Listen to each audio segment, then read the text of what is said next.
It's now time for The Sit Down with Don Tony. The Sit Down, where Don Tony talks one-on-one with his followers. What are you looking at? About the world of pro wrestling, pop culture, and so much more. The Sit Down with Don Tony. And now, your host, Don Tony.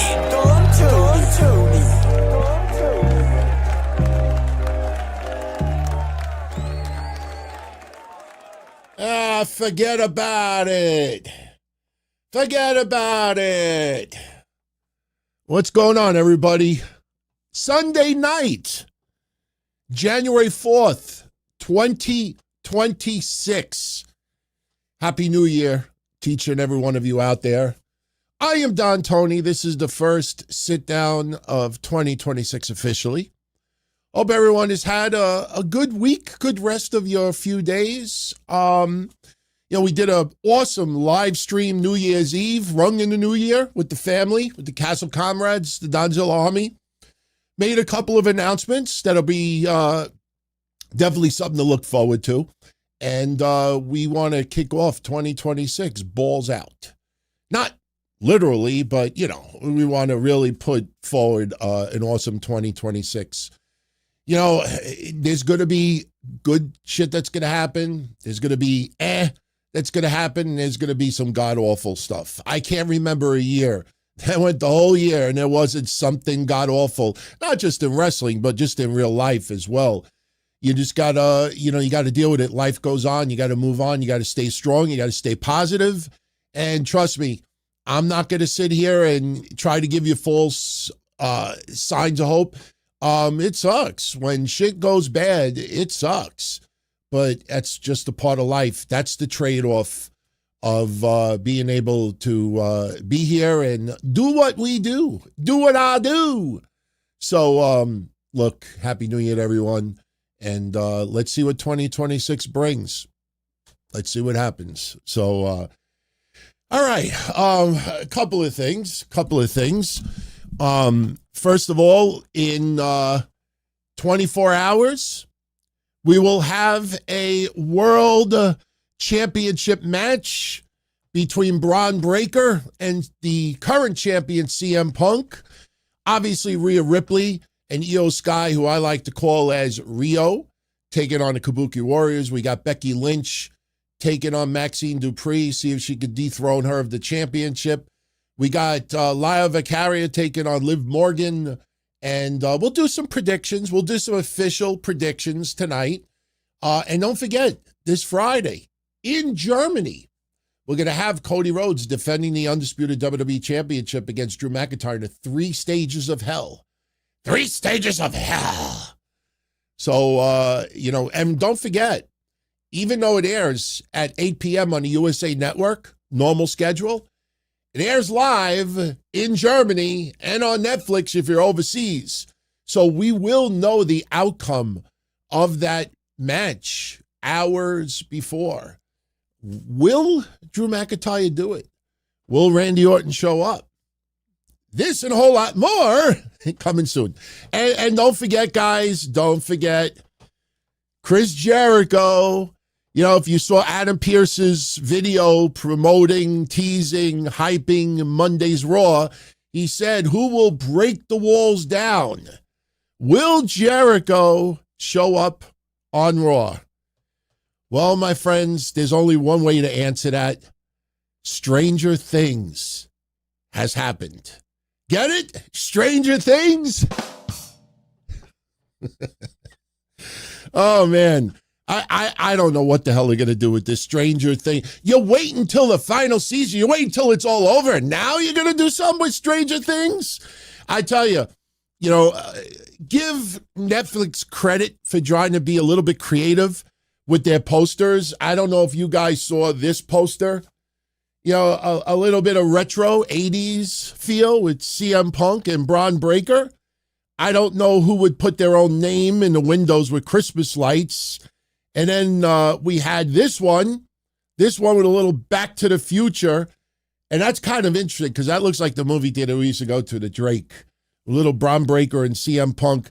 But this one, my friends, I don't care how much I look at that, my head spins. My head spins. That's not good. This will look better. That looks better. My head spins. I mean, that's the official poster that they use for this match. Which way do you look at it? So yeah, that's the deal there. We'll do some predictions. I think it'll be a good show. This past week was the 1-year anniversary of the Raw debut on Netflix. On the first episode of the History Show, Season 4, we broke down a little bit of the numbers last year. And I don't have my notes in front of me, but if I remember correctly, I think it was 5.9 million viewers globally and like 17.7 million hours watched.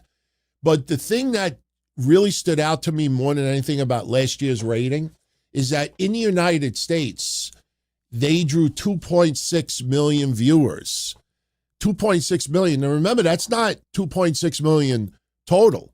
If I watch an hour and you watch an hour and someone else watches 20 minutes, that's technically considered one viewer, not three. So when they say 2.6 million viewers, it's the total runtime divided into, how many hours watched. And last year's debut on Netflix in the United States drew a bigger rating than what Raw averaged for the entire 2025 globally. If you take away the first episode, obviously. Just let that sink in for a minute. You got dozens, if not hundreds of countries, let's say 100 countries, whatever it is, getting access to Raw now on Netflix. And globally, the entire world, the United States drew a bigger number in one night than Raw averaged the entire year globally. That's pretty startling, if I may say so. But we'll see what happens. You guys think Jericho will appear? You know what? Adam Pearce is not one to troll. And yes, Pat McAfee, Adam Pearce, Michael Cole over the last 2 years will play into what's the buzz online. Corey Graves will do that on occasion, but usually WWE doesn't troll that hard. The last time they really trolled hard was WWE Day 1, 2024, when they teased a former world champion returning. And Samantha Irvin announced it, and here comes Jinder Mahal. And people are like, we only got 57 minutes of wrestling for that pay-per-view. And they gave us Jinder Mahal. And people are like, no, this can't be it. And sure enough, The Rock came out. And that was the memorable night when The Rock asked San Diego, I'm going out to eat. Should I sit at the bar? Should I sit in the booth? Or should I sit at the head of the table? Everybody lost their shit. Keep in mind, that's a month and a half before The Rock hugged Cody Rhodes on SmackDown, walked off, and everybody in the clickbait world was like, oh, The Rock is hijacking WWE. He's sabotaging Cody Rhodes, a year and a half thrown down the toilet. And then I heard the fans, and that changed my mind. If you smell it, get the out of here. Get out of here. Yeah, forget about it. No way. Month and a half before they were planting that seeds, and the fans kind of liked the idea, if I may say so. So, is it Jericho, yes, or is it Jericho, no? What do you think, guys? What do you think? I don't think so. I really don't. He could show up. Doesn't mean that he's signed. I know WWE doesn't normally do that. You could put him in the audience. Why not? I mean, I don't know. I just feel like Chris Jericho has so much on his plate for 2026 already with the Fozzy tours and the cruise. And WWE, I brought this up, I think, on New Year's Eve. WWE, you look in recent memory, who was the last person that they signed, big money, obviously. Jericho would demand big money. Who was the last time you can remember WWE signing someone and then letting them disappear for months?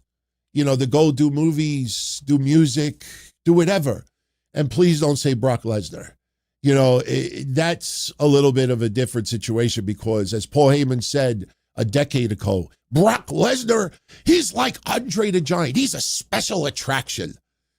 You know, you bring Jericho back, we want more than just a list of Jericho. We want more than the catchphrases. We got to see. We got to see. Nah, AJ Lee, that's not a good answer. That's not a good answer because AJ Lee, we don't know the scope of that deal. We don't know if it was just for like 3-4 appearances and that's it. You know, it's nice that AJ Lee came back, but, you know, we would like a little bit more clarity. You know, when does she return? That's kind of like when your friends come over just because it's a major holiday and you're cooking. You're like, oh, you know, he's supplying all the food. Yeah, let's go over. Like, yeah, how's about showing up when we just have just a regular premium live event instead of just SummerSlam, Survivor Series, Royal Rumble, WrestleMania, Saudi Arabia. So I don't remember someone. I don't remember someone being brought back and having that kind of a limited schedule to go do what they do. And you can't say Cena. See, this is, and you also got to keep in mind, he just came from the competitor. So if he's going to have that much of a limited schedule, then why wouldn't he just stay with AEW? You know, it probably would make a lot more. And Tony would say, hey, if you want to Zoom, you could stay home, you know? So we'll see. Do I want Jericho back? I've always been a fan of Jericho. You know, some of what went down in AEW towards the latter part of his televised career there was kind of, you know, but doesn't take away me watching him on television going back to the mid-90s.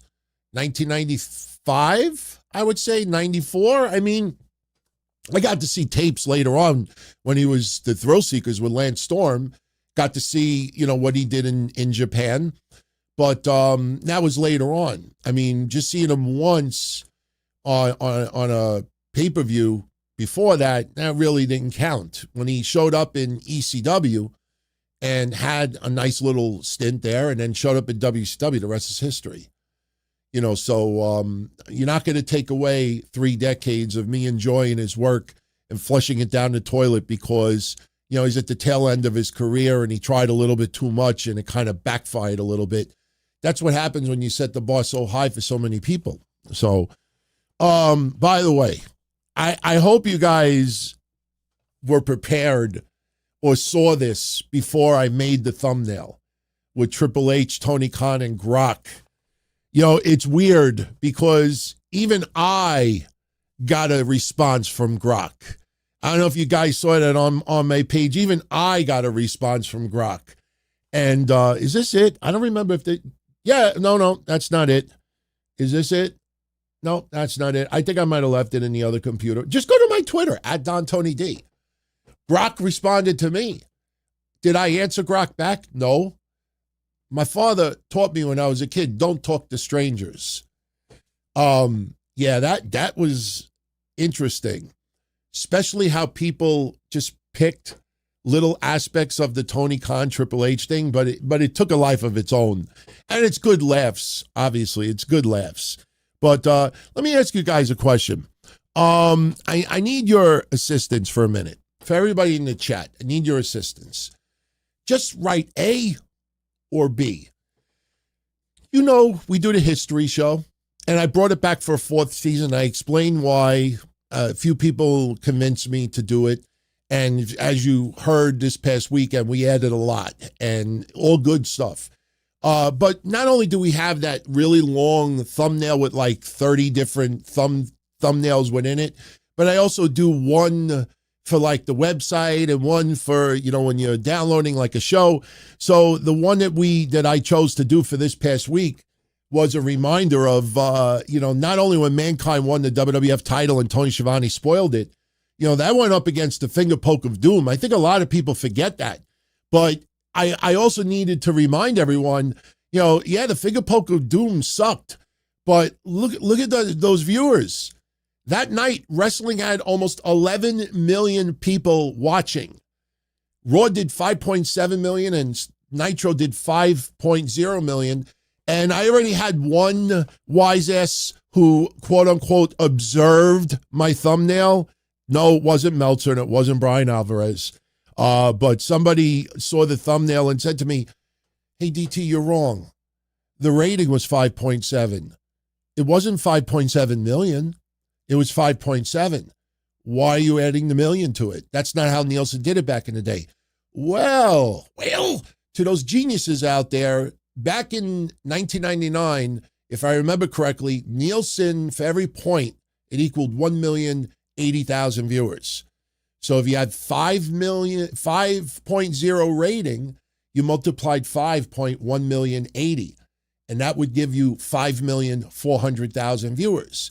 If you average that out to the next decimal, well, you get the idea. So, Raw doing 5.7 in the rating, multiply that by 1,080,000, and that comes out to like 5,600,000, 400 something down. It's pretty much the same.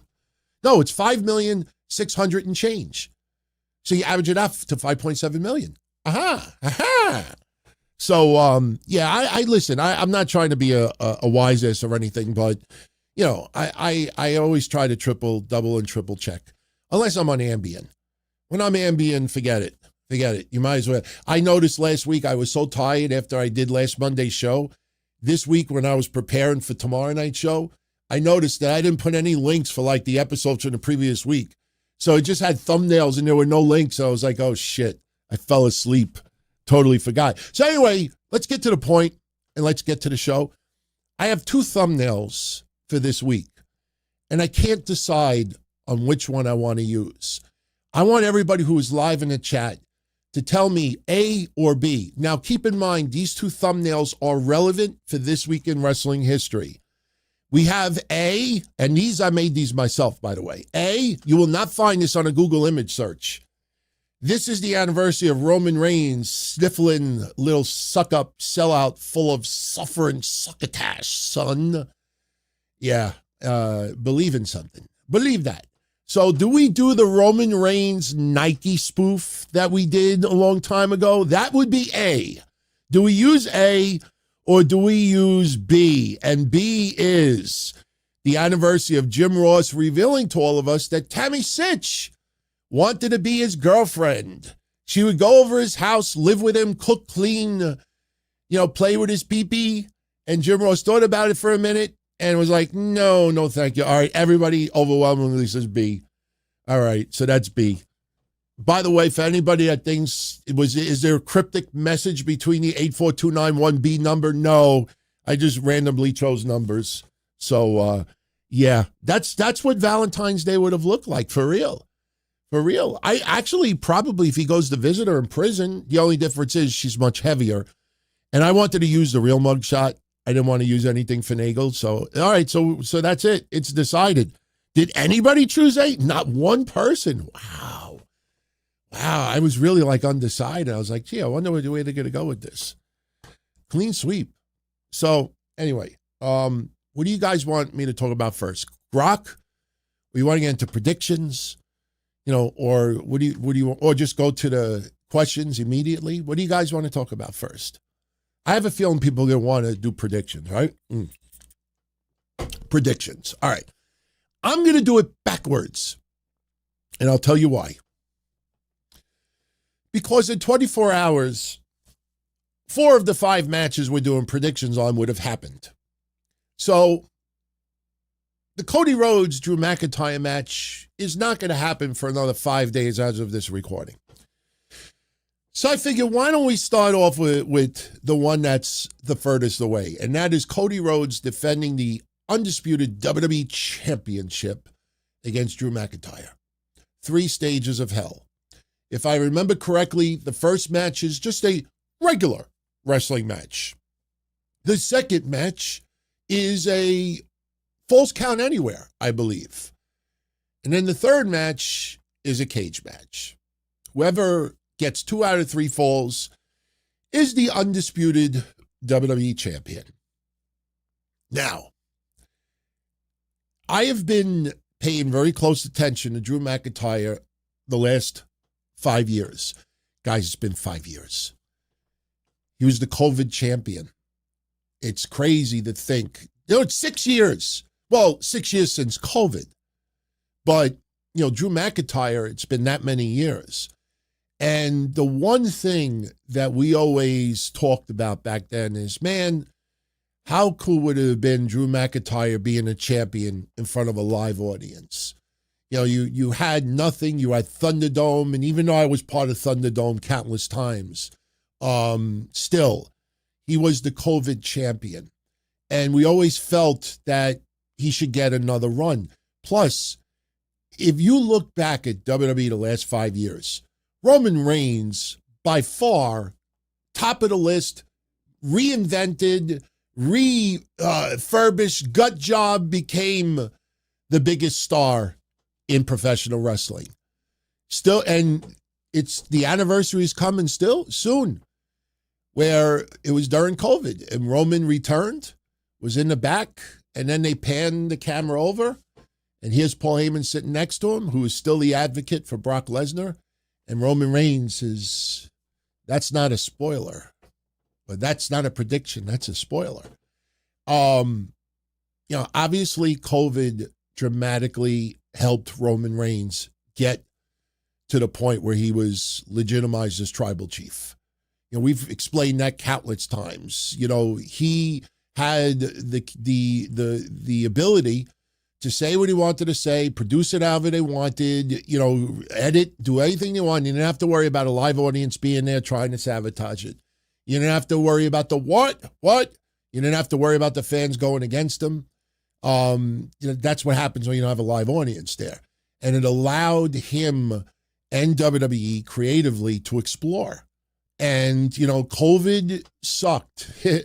I mean, there's no way about it. But one thing COVID did is it helped Roman Reigns become the tribal chief. Outside of that, I think Drew McIntyre has had the second biggest, I don't want to say transformation, because you look 5 years ago, he looks the same. But Drew McIntyre, this personality came out.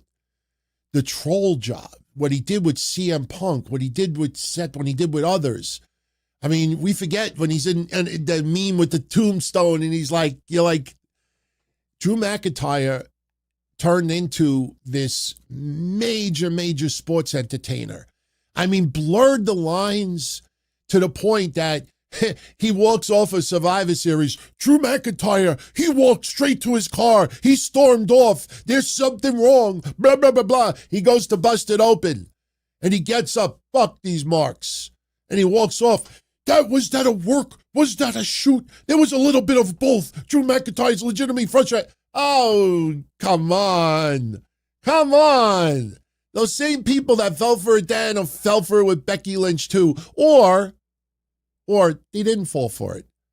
But they just figured that, well, I'm not going to get on TV with the goofy, oh my God, he's catching in. Oh my God. You know those people. So let me act like, I really believe what I'm seeing. Like my lion eyes don't deceive me. So maybe that'll get me some attention. And it did. Drew McIntyre has been fucking top of his game. I don't think 5 years ago we would have expected this. Just personality, promo, charisma, amping up his workload, having memorable, major feuds. But he's been losing over and over and over again. I don't bring it up as like a shot, but for me, that'll always be why I remember it. Clash at the Castle. That was my wedding day. I was in my basement waiting for my limo to pick me up to take me to get married. And I'm watching Gunther and I'm watching Sheamus. And I'm like, I got to see what happens to Roman Reigns and Drew McIntyre. He's in his hometown. Now, in hindsight, the right decision. Of course, Roman Reigns absolutely should not have lost the championship that night. There was enough of us that thought, yeah, maybe. And he lost. He lost again. He lost to Gunther. And he lost to Cody. And he lost to this person. He lost that. I think Drew McIntyre is going to win. I don't think if Cody, listen, if any goof out there after everything says that Cody Rhodes' world championship reign has been a disappointment, that is someone that doesn't have a nice, sexy pair of tits. That is someone that doesn't have abs. That is someone who is not, well, we won't say that.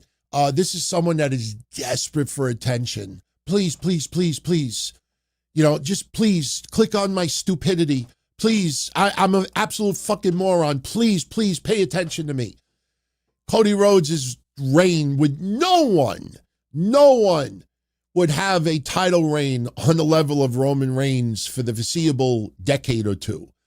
That was historic, maybe not in the number of days when you look at the overall picture and other people being champion, but Roman Reigns' title reign was history and very special under the circumstances. Drew McIntyre needs this victory. I don't care if Randy Orton sabotages it. I don't care if Drew McIntyre lands on his leg the wrong way and they have to put up the X sign and they got to end the match abruptly. I don't care if it's the same goofy referee that fucked up Thea Hale and Blake Monroe. I don't care if it's Vince comes out and it's Germany screw job. I don't care what scenario it is. If Drew McIntyre loses, where do you go from here? Where do you go from here? Draft him back to Raw? Are we doing the transfer window? Nobody seems to be talking about the transfer window. Where do you go from here? Where do you go from here? Win the Royal Rumble? And that doesn't guarantee he's going to win the championship at WrestleMania. Win the Chamber? That doesn't guarantee a championship. All we got was that split moment where he won the title at WrestleMania and CM Punk was at ringside. And instead of Drew just celebrating with his wife, walk off, get laid, have some coffee, dinner, protein shake, whatever floats your boat. No. He has to get in CM Punk's face and fuck himself up. That's all we got. I think Drew McIntyre needs this victory. You picture Cody Rhodes in the Royal Rumble. You picture Cody Rhodes in the Elimination Chamber. You could kind of even carbon copy a little bit of how Cena went. Remember, Cena was in the Rumble. He got eliminated last by Jey Uso. Then he proclaimed himself in the Chamber and won it. You could kind of go in that same direction with Cody Rhodes. Not saying that you will, but you put Cody Rhodes in the Royal Rumble in Saudi Arabia and he's the Final Four with Roman Reigns and Sami Zayn and whoever else you want to put in there. I think it's Cody Rhodes' championship reign under the circumstances, creatively, roster-wise, you couldn't have done any better. Doesn't mean that Cody Rhodes' championship run has been excellent. I will not say that. But under the circumstances, you're only as good as your opponent. And storyline and presentation, everything else. Cody Rhodes is the number one guy in that company. If Roman Reigns wasn't so much part-time, Roman Reigns would be the number one guy in that company. Cody Rhodes definitely is the number one guy in that company. And listen, I don't compare Cody Rhodes to Dusty Rhodes. Because back in the day, Dusty Rhodes was better when he was chasing the title, not when he won the title. That's why if you add up the number of days of the 3 championship reigns he had, it was very, very small. It would be almost shocking to some people. That's why I always said Dusty Rhodes is one of the greatest wrestlers of all time, greatest performers, not one of the greatest champions of all time. Go look at his championship reigns. He was never supposed to be one to hold the titles for a very long time. Cody Rhodes has had an excellent run based on the opponents given to him, the storyline. He has the respect, and I'm telling you, I think it's time for Drew. Cody could lose that title before WrestleMania, and the world will be just fine. WWE will be just fine. Cody Rhodes will be just fine. I think Drew McIntyre needs to win it. I'm going with Drew McIntyre. Obviously, it'll go down to the final three, the final, all three matches. I think Drew McIntyre will win the first one because nobody, I think, will think that Drew McIntyre will win the straight-up wrestling match. And then I think it's like, oh, my God, he only needs one more victory and he's champion. Then Cody Rhodes, I think, wins the second fall, and then we go to the third. And obviously, since it's a cage match, somebody could be hanging out underneath the ring. Something could go terribly wrong, and Drew McIntyre becomes a champion. Plus, he doesn't lose clean. You can do it any way you want. So I'm going with Drew McIntyre to beat Cody Rhodes. I've said this before. During Roman Reigns' entire time as undisputed WWE Universal Champion, there was never a time other than Cody Rhodes, WrestleMania 39, I think it was. That was the only time that I thought Roman was going to lose it. I don't care who his opponents were before and after. Cody Rhodes, WrestleMania 39 was the only time up until the day Roman lost. That was the only time I said, you know what? I think Roman's going to lose. Did not think that about Sammy. Did not think about that with Daniel Bryan. Did not think about that with Kevin Owens. Did not think about that with Jey Uso. Did not think about that with anybody else. So this is the first time since Cody Rhodes fighting Roman that I thought anybody had a legitimate shot at dethroning the champion. So we shall see. We shall see. All right. Let's get into a few others. Lara Vicaria taking on Liv Morgan. Now, obviously, this is about Bayley and Liv, Bayley and Roxanne, Bayley and Lyra, Lyra and Roxanne. This is about eating weeks. Eating weeks. It's been a month already since we had that spot where there was like 5 women's tag teams in the ring all brawling with each other. I want to be number one contender. I want the title shot. I want the title shot. I want the title shot. And obviously it was just going to be Team Rio versus Kabuki Warriors. They wanted to do that, but obviously Rhea Ripley hurt her nose. So they had to, shift things around a little bit. This is about eating weeks. Lyra beats Roxanne. Roxanne beats Bayley. Bayley beats Raquel. And, now because Raquel is going for singles gold, now it's Liv and Roxanne. And that's going to go have some backfiring and some uniting and little teasing and this and that. I think, at the end of the day, does Liv Morgan lose in her first match back on television? Well, we look at the other matches. Who do you pick for your winners for the other matches? I think it's kind of in the middle as far as who beats who. So I think, we could have a little bit of a faux pas, but I think Liv Morgan definitely needs a little momentum getting the victory. It would be interesting to see if Liv Morgan tells Roxanne and Raquel, I can do this by myself. Because remember, Raquel did that and it was kind of stupid. Because like 2 or 3 weeks earlier, remember when she got thrown into the steps and she had the big knot on her face? She had told Roxanne and Liv earlier that night, I could take care of this myself. And then the following week, where were you girls? Where were you when I was out there? Where were you? So, it was obviously either intentionally done that way or, they just creatively fell asleep a week. So I think Liv should get the victory. I don't think you lose any momentum. Unless Bayley starts smacking Lyra at ringside, I think Liv gets the victory back. Will Roxanne get involved? Maybe. We shall see, but I think Liv Morgan would get that. Obviously, no titles on the line. It's not as big of a deal, I would say. Now we go to Maxxine Dupri defending the newly wedded bride. She got married a couple of days ago. She is defending the Women's Intercontinental Championship against Becky Lynch. Honestly, this match is extremely important for Maxxine Dupri. She has had great chemistry with Becky Lynch. Becky Lynch could wrestle this rooster and give it a 5-star, a rooster with a balloon in his mouth. Could give that rooster a 5-star performance. Becky Lynch is spectacular.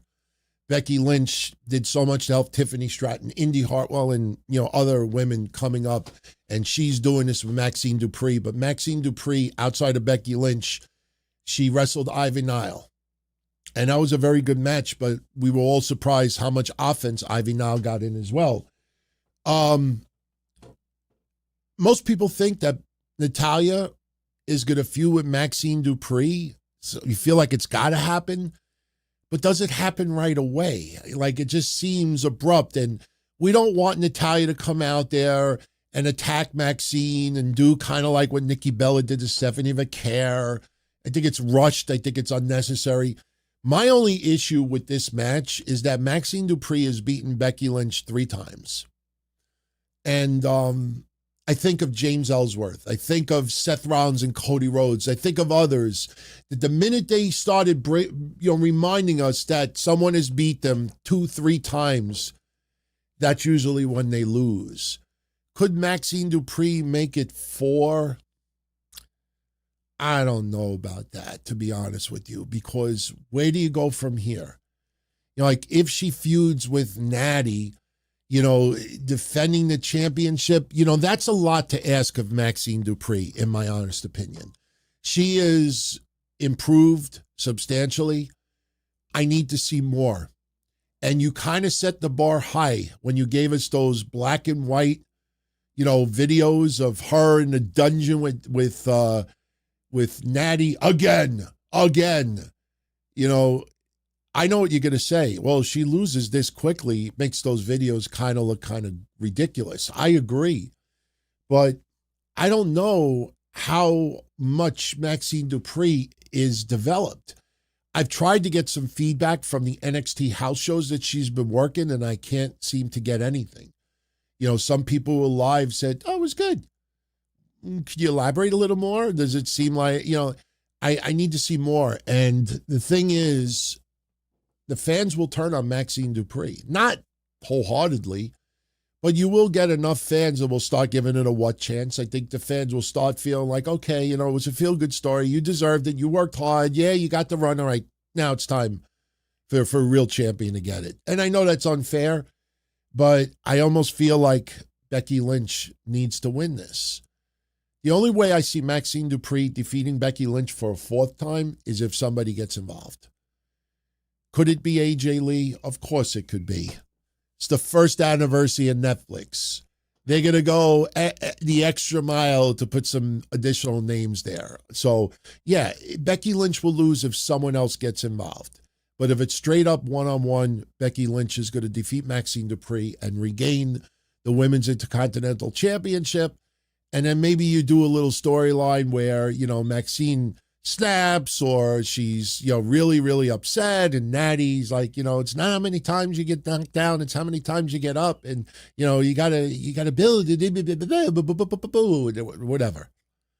It's the women's IC title. It's not the women's world championship. So I'm going with Becky. But if someone interferes, Maxxine will win it. All right. Rhea Ripley and Io Sky challenging the Kabuki Warriors for the women's tag team titles. Remember, my friends, these women's championships are not just for Raw. It's for SmackDown also.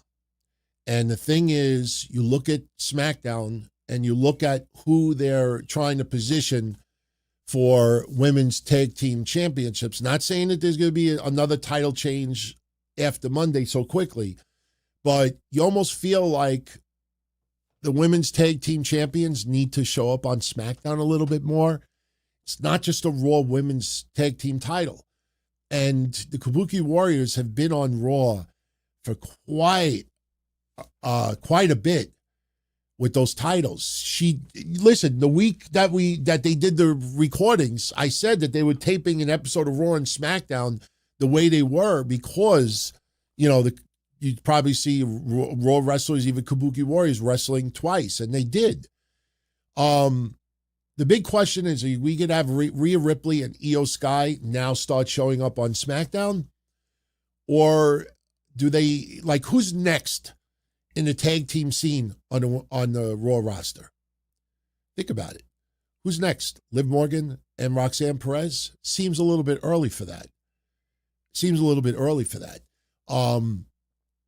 I personally think we're going to get a tag team title change. I think Rhea Ripley, or as I say, Team Rio, R-H-I-Y-O, Team Rio. They will defeat the Kabuki Warriors. I think that allows Io Sky and Rhea Ripley to go to SmackDown, maybe even have a little bit of a schmaz with Lash Legend and Nia Jax. Then you could set up Liv Morgan and Roxanne Perez, and I know you're rolling your eyes. Oh, my God. We just realized that we're going to get Liv Morgan and Rhea Ripley again. I mean, it's like those Natty Maxxine video, again. Remember when they said that this was the last match, the final match between those two? That's it. No more matches after this. And then they went on the house show circuit, and every match on the house show circuit was Rhea Ripley versus Liv Morgan. They work good together, obviously. So that's how you get Liv Morgan and Rhea Ripley back in the mix a little bit.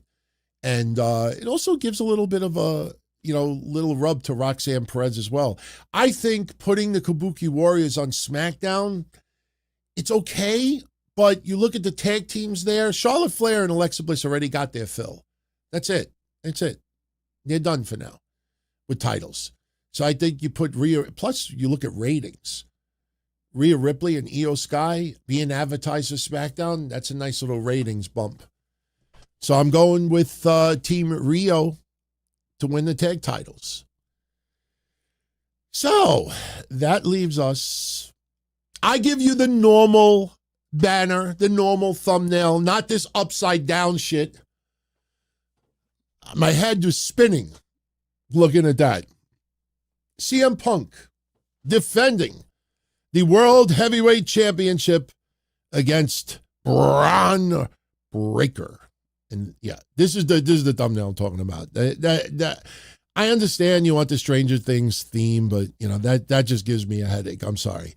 So we got for the World Heavyweight Championship, CM Punk defending against Braun Breaker. CM Punk, maybe expedited World Heavyweight Championship run because of Seth Rollins' injury. CM Punk is so good on the mic, but he won the championship. We forget, he beat Gunther, and then Seth Rollins cashed in, showed up, no injury, and beats CM Punk. CM Punk, we giveth and we taketh away. Didn't hurt CM Punk's career at all. CM Punk, I think, is going to be, since he returned, a two-time champion. And some people on other shows haven't even changed underwears from the time he won the championship recently to now. I think CM Punk will lose this championship. And the only reason why I say that is because they decided to have Austin Theory join the Vision right before this title match. And someone in the chat last week, I don't think it's going to happen. Such a brilliant idea. Austin Theory being a mole. Maybe Seth Rollins is setting up his own Vision. And maybe, because Austin Theory does have history with Seth Rollins, but Austin Theory ends up being a mole and screws Braun Breaker. And this was all a setup. My problem with that is this, and I think I said this last week. When Austin Theory got involved in Survivor Series, there was no World Heavyweight Championship match yet. So why would Austin Theory help Paul Heyman's team so they could get the victory at Survivor Series just so he could screw them? Right? It doesn't make sense. It just feels like very shoddy. It almost feels like AI would write something like that. I think you cannot have Austin Theory screw up this soon. Austin Theory, I think, is going to get involved. I think we will see, this is what I think is going to happen. I think Rey Mysterio is going to come out to ringside. I think Logan Paul will show up. Maybe even Bronson Reed shows up. And what happens? Here comes Rey Mysterio. Here comes Penta. and they chase away, Bronson Reed and Logan Paul, and then it's just back down to those two, and then you see Austin Theory show up, and I think Austin Theory causes Bron Breakker the victory. I think when the referee is distracted, something else is going on, Austin Theory's going to show up, hit a curb stomp to CM Punk.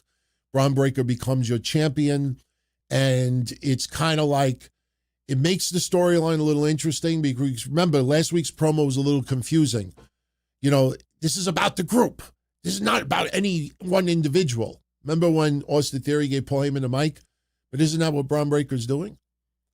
Unless he cuts the promo next week, this is not my championship. This is division.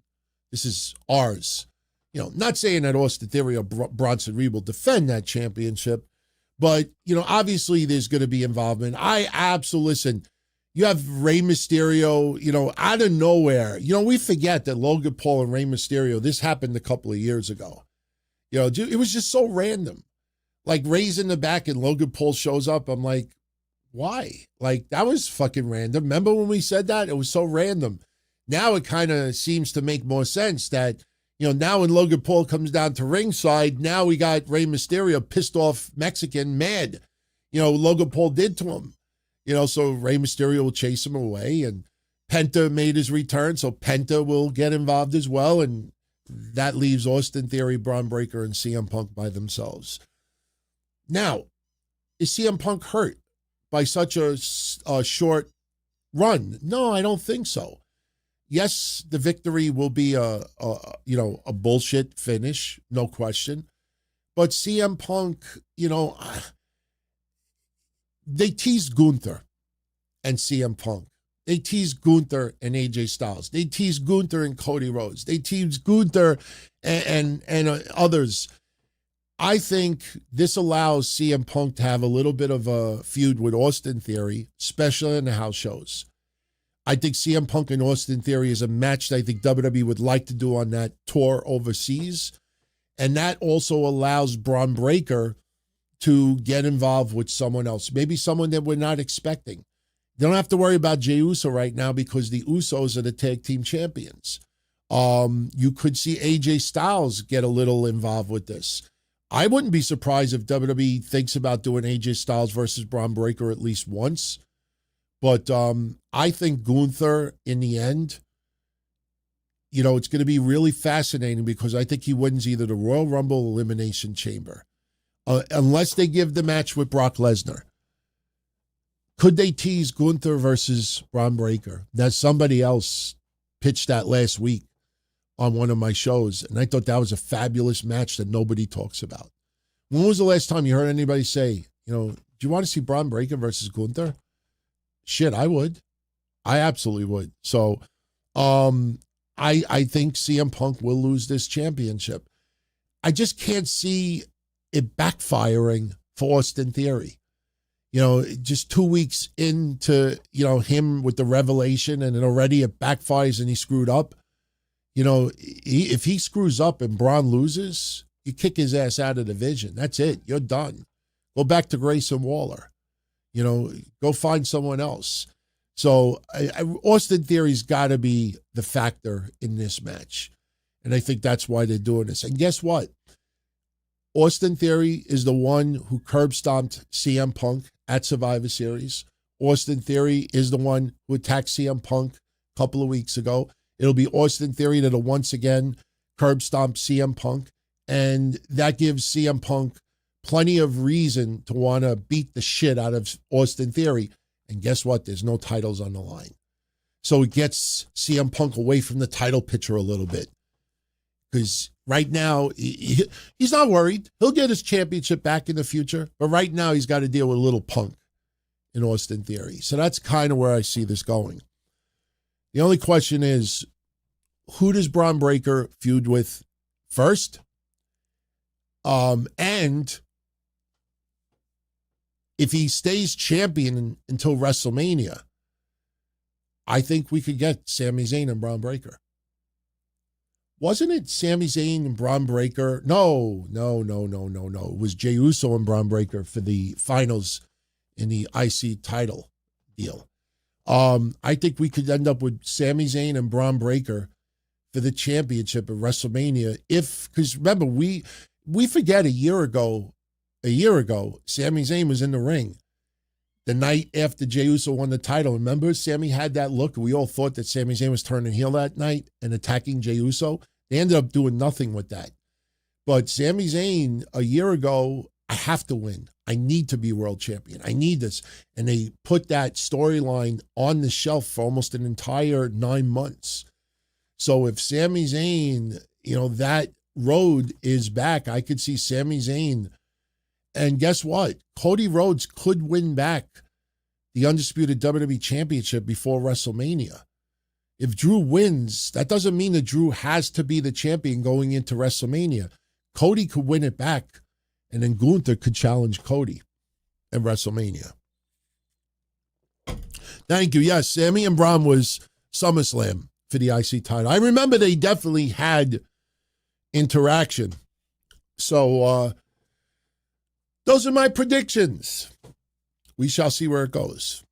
I have a feeling we may also get Austin Theory and Logan Paul, the ones to dethrone Jimmy and Jey Uso for those tag titles. I think, obviously you want Bronson Reed to have gold as well, but I think in a couple of months, we may see every member of the Vision holding gold at the same time.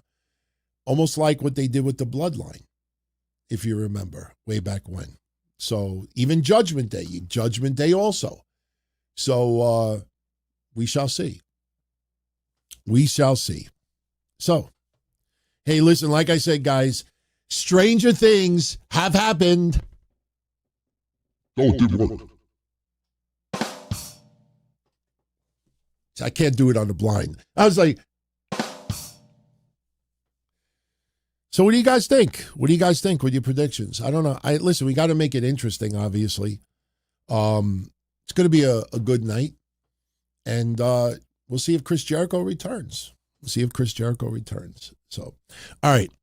Before we get to the Grok stuff, let's answer some of your questions. By the way, it is 8:57. We are going to be going tonight until about 9:30. Definitely don't want to overload it today because we just did almost, 3 hours on New Year's Eve. We did one Monday, Patreon yesterday. Thursday was 3.5 hours, I think. And then, so tomorrow night, we're going to recap Raw. We're going to get into DTKCDiscord.com if you want to join me live. And by the way, I could let everybody know now, I have reactivated the email address. I did it about 3 weeks ago, but I'm mentioning it now officially. DonTony@DonTony.com. You will see that posted on the shows in the future. We are going to bring back the mailbag. Similar like we used to do. Jim Cornette does very similar as well. At the end of some shows, we will definitely get into a little bit of a mailbag. All I ask is, just like we used to do and just like other shows do, if you're going to ask a question, leave it like 1 or 2 sentences. I appreciate the passion, but, some people write like an entire paragraph. And, when you do mailbag, if you're going to get into a bunch of questions, just keep them to the point. Otherwise, I have to summarize it a little bit, which I don't mind doing, but that'll be coming back. And then we're going to start adding some additional content on YouTube. I'm going to experiment with something this week. I can't say what it is yet, but I'm going to experiment with something and see if I could get through the, the algorithms and the copyrights and the flags. If I could get past this, then I got something else coming to YouTube as well. As of right now, I'm not going to Monday night live stream on YouTube. We keep it in Discord. And the reason why I'm doing that is because there's 5,000 live Raw reviews done on Monday nights. And, technology, it's not a big deal for me. All I got to do is hit a couple of buttons and put the video on and everything. But the thing is that, there's going to be a shitload of people that are going to be sleeping. There's going to be a shitload of people tuning into other people's stuff. And I don't want to do all that extra legwork just to have 145 people tune in. But meanwhile, 400 or 500 are just checking out other people's live streams. There's an old saying, if you snooze, you lose. So I'd rather right now not do that. Doesn't mean that we're not going to add an additional live show on YouTube coming soon. I'm working on it. Just trying to iron out the day and the time. That's coming. It might be Wednesday Night Dynamite. That is definitely a strong possibility. I don't mind covering AEW. I watch it a lot more now than I did about 6-7 months ago. I will not be one of those that's going to cover something just to cover it. I want to watch something because I like it or I want to see it. It interests me. Just like TNA. I would love to do a TNA review Thursdays, but more than anything, I don't need to go into Access TV to do a review.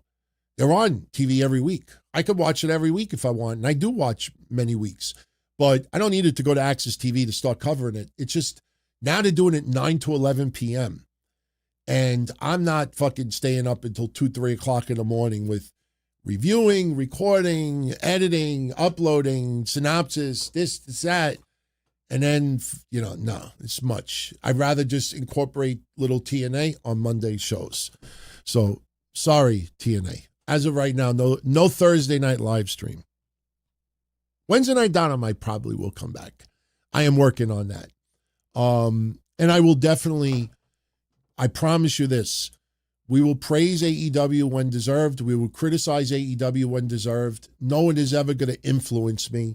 And I'm not going to be one of those that just complains and shits on everything because a lot of people just feel like shitting on it. I think I am very fair. And yeah, that might not be the formula to get, the most success or views or whatever you want to call it. But you will know that whatever I say is not influenced. I don't care how much of an asshole Dax is. I don't care how much Josh Alexander pissed me off last week. Him making fun of him mocking William Regal's thing. We had some fun New Year's Eve with that. What a douchebag, man. What a douchebag. And you being a heel on TV, the Lionel and Lance Archer has nothing to do with it. Just sometimes some people show their true colors. And just because someone is a great wrestler who seems to be a great trainer and a lot of people like him, doesn't mean that he's not an absolute asshole outside the ring, and you just don't happen to see it that often. And sometimes the reverse. Sometimes someone could be the biggest schmuck, biggest dick, and then you get to know them a little bit outside of wrestling. Like, wow, this person's pretty damn cool. So, all right. All right, I got to give a shout out. Let me just pull this up. This is kind of funny. Who's this from? This is from Peter Grippo. I guess Tony Khan only hates the bots that don't praise him. I didn't even think of the bots when that came out with Grok, but that is kind of true. That's pretty fascinating. Remember, he paid an outside company to do research, and a lot of the hate AEW got like 4 years ago were bots. The funny thing is, AEW never exposed the bots. You never showed us who the bots were.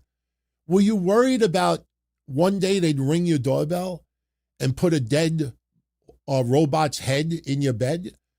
I could see if it's real life people shitting on your company and you call them out. Then you got to worry that they may show up pretending to be the janitor cleaning the deck of your $500 million yacht. And then I realized they're there to kick your ass. We're talking about bots. They're not real life people. So why would you not expose like bot? Oh, that's a bot. That's a bot. That's a bot. Everyone, that's a bot. That's a bot. Never ever told us who the bots were. But Grok praises Tony Khan, and Tony Khan actually thanks a bot. He couldn't have done it any better.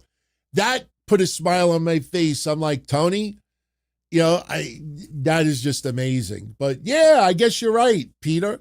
But then again, Peter, don't we all do that? Like, I appreciate all the love on the shows. Like back in the day, I would appreciate the hate also because we fed off of it. Water off a duck's back, thick skin. But now when I get some hate, it definitely bothers me a little bit. I know the difference between criticism and trolls. Trolls, there's nothing you could do about. sometimes you get some real hardcore trolls, and I'll praise them. I'll tell someone, like, look, if you're going to go after me, do it the right way. That's why we had a few podcasters, you know who they are, the last 4 or 5 years that went after myself and Kevin and I pretty damn hard. And people like, oh, fuck that guy up. And I was like, nah, honestly, I kind of got to give that. What was one of them? Ken Scampoli? I'm not trying to make fun of the name. I don't remember the last name. I think that was his name. And he went hard on us. And, people like, fuck him up. I was like, nah, I got to be honest with you.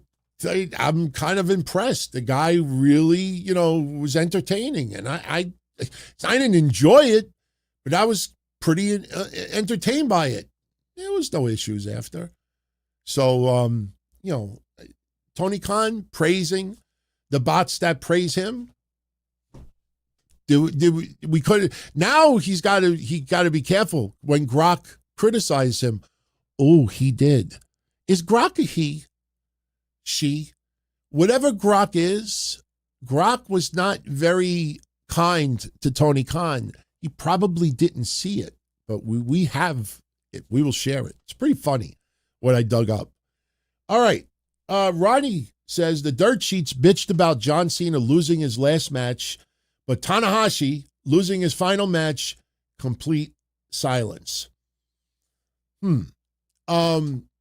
Someone had asked me about an hour before I went live, do I have any thoughts on Tanahashi's retirement? I watched the closing moments of him versus Okada. He did not tap out. He did not smile. But remember, a wrestler lost that match, and a Hollywood actor who was a wrestler lost his match. Big difference between Tanahashi and John Cena. I can't compare the two. Listen, I am not one of those. You should be saying that to those who are silent right now. When Ariel Helwani said, in UFC, we can't control when everybody wants to see somebody's retirement match end in a positive win and the person loses and there's nothing we can do about that. But Triple H, John Cena, WWE, you had control. You had the power to have it. Oh boy, you sound like a triggered, hurt wrestling fan. God bless your soul. Where were you 3 days, 5 days before when the odds were Gunther winning 85%? Where were you 3 months earlier? Everybody losing their shit after. And now they're all, not Ariel Helwani, but a lot of them are moving the goalpost. Have you seen the goalpost move? I sure have. Because I said Gunther was going to win. I personally thought John Cena should have just passed out, never give up. But it's not a clear, concise victory. But if you remember, because I bragged about it, we put John Cena's comments to Cody Rhodes here. We played my video here, put them side by side. What I said the night after Saturday night's main event was exactly what John Cena said in his interview with Cody a week ago. Exactly, because we saw it. We figured it out. We paid attention to John Cena the last 15 years. John Cena has a Hollywood mindset now. So everything's got to be cinema. We can't just have a wrestler bad guy defeat wrestler good guy on the way out. It's tradition. It's the tradition. It's the right thing to do. No, we got to make it Hollywood. I'm at peace. I'm good. This has been a great run. I'm in a good place. I'm happy. I'm good. I'm ready to see God. Remember we used the death reference? John Cena used the death reference too. So none of that was a surprise for me.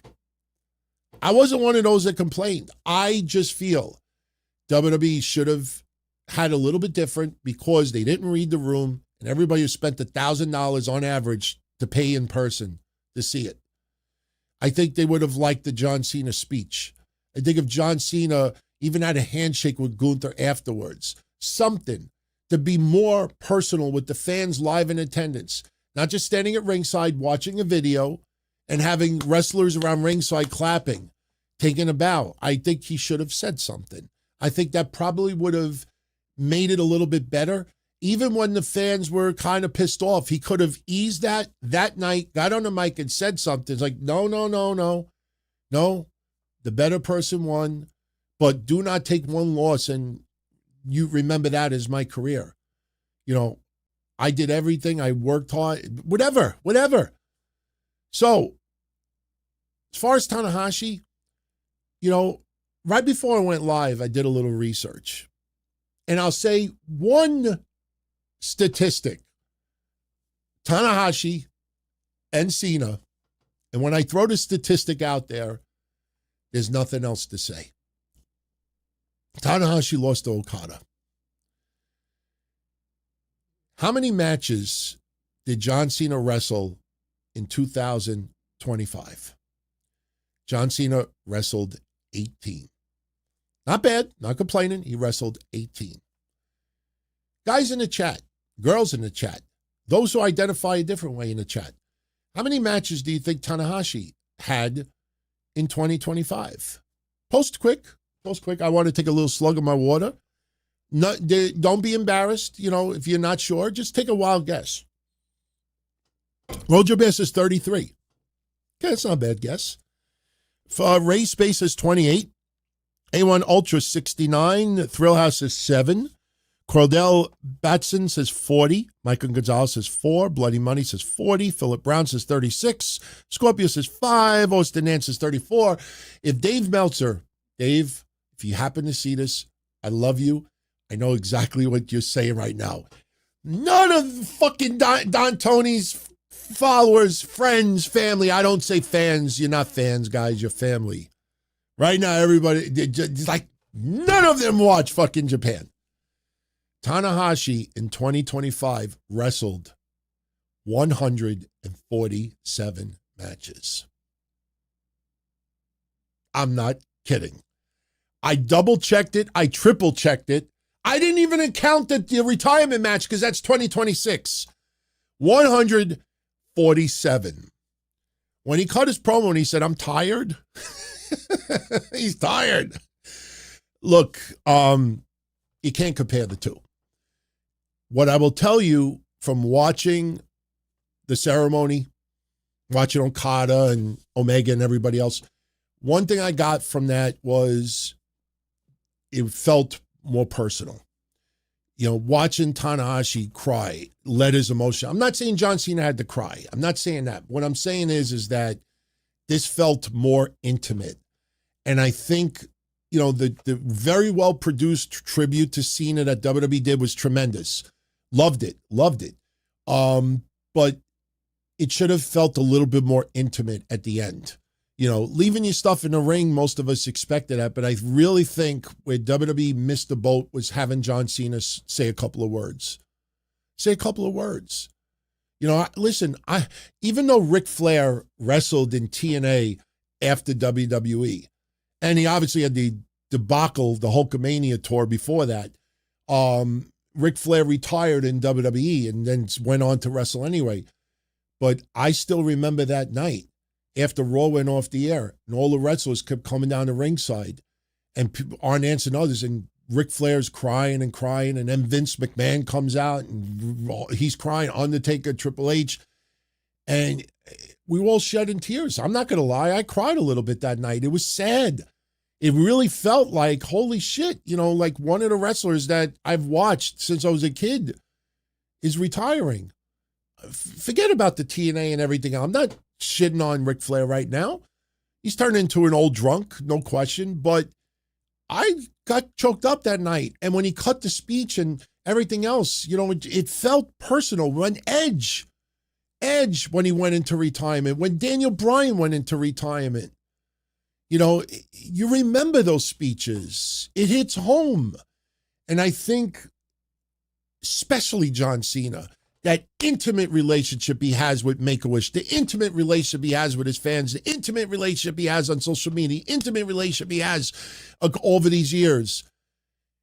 The time where he needed to speak, the most important, he didn't. And I think that was the problem. You know, the reason why people are moving the goalposts, because I didn't even answer that yet. You know how people are moving the goalposts? And thank you again, Ronnie, for this. Thank you, my friend. But I must take it off. You know how everybody's moving the goalpost? Go watch social media right now reacting to Cena and Tanahashi. And you know what people are covering up? You know what they're saying? Trying to justify why people are not complaining about Tanahashi? Because they're saying, oh, we had no problem with Cena losing. It was the way he lost. Him smiling. That's the problem. He was smiling. He was tapping. We don't have any problem with him losing. It's how he lost. No.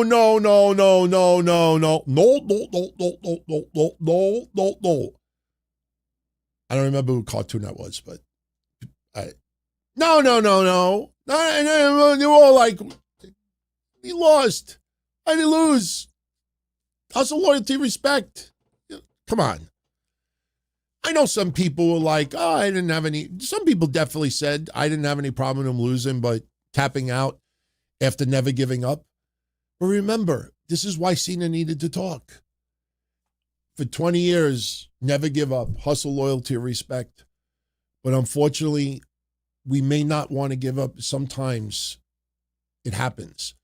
He needed not having a cocktail with Cody Rhodes at 8 o'clock in the morning. He should have said it that night in the ring.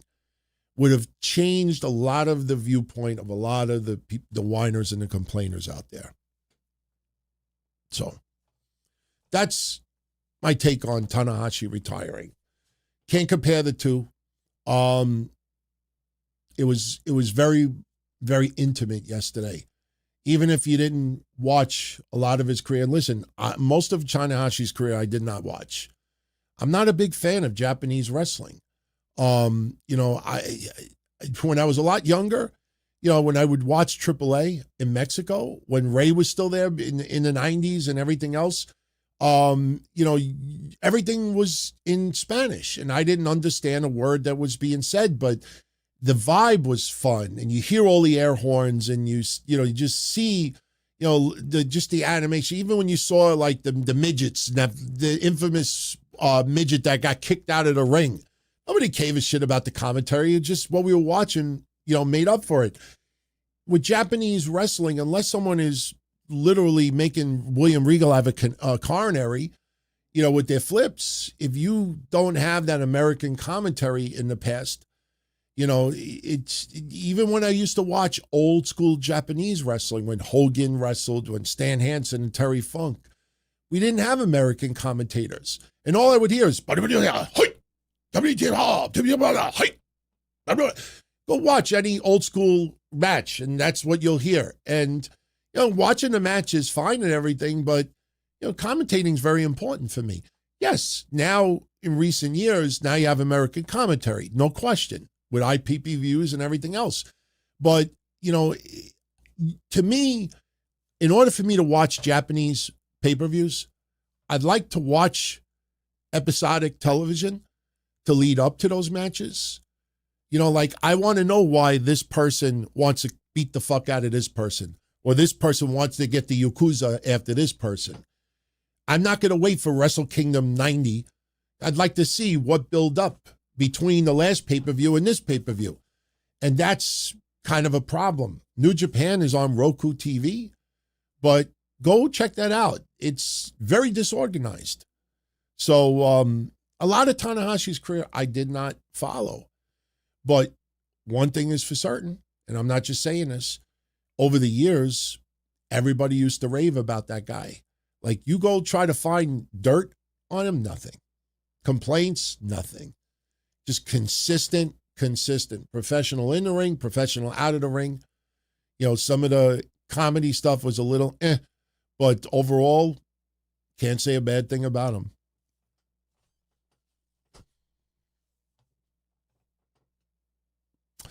What was the guy that debuted on Collision Saturday? I watched a little bit of it. That's Araz, I think his name is. I almost said Aziz, General Aziz. What is it, El Kran? Is that it? No, it's not El Kran because I said something. What was his name? The one who debuted on Collision. El Klan, that's right, El Klan. Because I said to myself, okay, El Klan, El Klondike, because I could picture Jim Cornette. Jim, let's talk about Collision. Oh, yeah, El Klondike debuted. What was that? Who did you ask for? Klondike, but like El Clan. Listen, anybody that beats Angelico is fine with me. So he beat the shit out of Angelico. Good. El Clan he's been wrestling almost 10 years. I tell you the truth, I liked his gimmick, without a mask, with the black face paint. Kind of reminded me a little bit of like Damien 666. Obviously completely different physique and much shorter hair. But that guy's pretty damn talented. So, they definitely got a good signing there. I don't know how far he'll go, but he's definitely got a personality to him. So, El Cani. No, you know what we could do? If he ends up becoming bad in AEW, we'll just add a W to it. We'll call him El Clown. Did you see El Clown this week? All right, Arez. That's right. Oh, I remember why it's Arez. Because I asked my wife, I said, what does Arez mean in Spanish? Because she's half Ecuadorian. And I was like, let me get some Arez con pollo. If you remember the house music from the 90s, Arroz con pollo, arida. Like, I say Arez con pollo. So, yeah, Wednesday night, Clonomike. The Don reviews Clon. That's it. El Clan. If you speak English, come on my show on Wednesday night. We'll have the Don and Clon show. Seriously. Well, you know what you could do?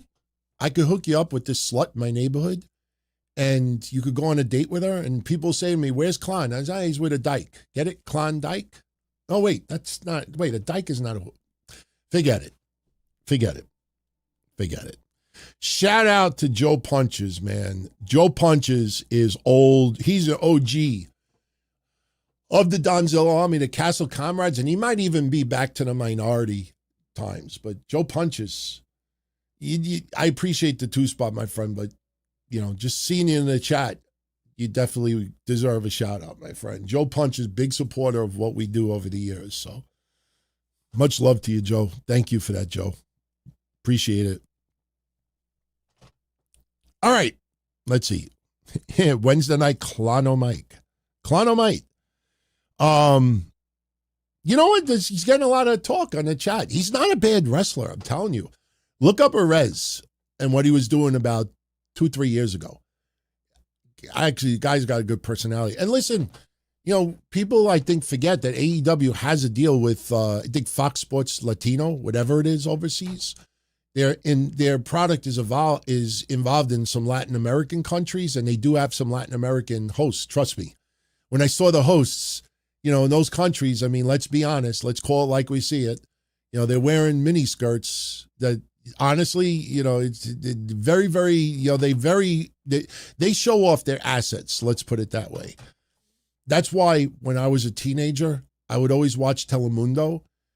I didn't understand a word that was going on. All I know is that every soap opera, every woman there would have their tits hanging out, or they'd be wearing the shortest of skirts.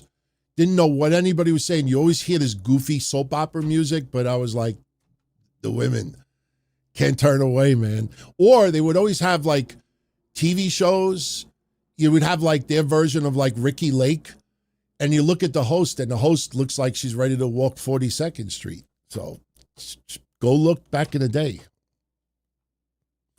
316 says, do I still think that Liv Morgan will win the Rumble, then go on to Mania for the championship? I don't know. It's a little too early. Now, because they've done this little shift with Roxanne Perez, she could end up fighting Roxanne Perez at WrestleMania. Doesn't necessarily mean that a title is going to be on the line. I'm not sold yet on Liv Morgan fighting for a title.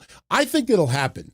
I think Dominic Mysterio, there's got to be something there. I don't think his injury is very severe, because they have not said anything about the championships, especially in Mexico. Forget, and I don't mean forget, but forget the IC title.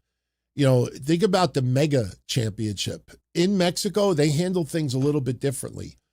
We should hear an update within a week. If maybe there was an update already and I haven't read it yet, But we should know very, very soon how they're going to handle Dominic Mysterio's championship. And, when that happens, that'll give us an idea as far as how long it'll be out. But as far as I know, it's not anything where it's going to keep him out to Mania or something like that. But, all right. Tristan says, what was my reaction to JBL getting shot with the tranquilizer gun in Japan, being drunk in the ring, getting his underwear and fighting on Dalzilla? JBL overseas has always been interesting. It's been a trip. From the stuff he did in Japan to when he did the goose step in Germany. I still have that clip. When I first aired that clip, I got banned on all the social media from him. And then when I started hearing about his charitable causes overseas with some impoverished nations, I started to notice JBL is a much different person than a wrestler. And, I don't care your political views or anything. Even if you despise JBL, if you take a few moments and look at what JBL does outside of wrestling, it might shock you. He does so much. And the thing about him is that, he has press there because he wants people to be aware. And I'm not trying to be a poet. They have press there because he wants people to be aware of what's going on and how you can help. That may inspire someone else to do something.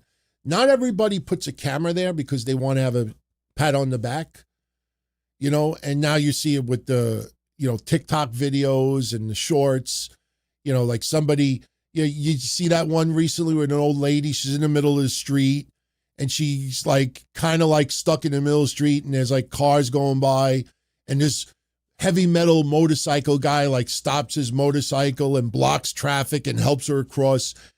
And I'm like, oh, so your metalhead friend just happened to have a fucking phone camera going on, before you even pulled up. Wow, that's kind of convenient. You could tell some of this shit is staged, some of it you can't believe. But some people that do a lot of good stuff, they have to be around. I fed a bum today. Every time I see something I want to see them choke on that sandwich. Not the bum, but the person recording the video. Good, you help someone, fine. Somebody happens to catch it on video, awesome. But when you're there with a camera, hey, I'm Zoot Suit. Let's go feed that guy and let's give him $1. Let's give him $100 and you video the whole thing. Boy, I hate those people like that. And they get hundreds of thousands of views. I'm like, fuck you, man. It's when the cameras are not rolling is when you see the true colors of people. So yeah, JBL just always fascinated me outside. He's did some in Japan. There's wacky shit. You got to it's a part of Japanese culture, just like Lucha Libre.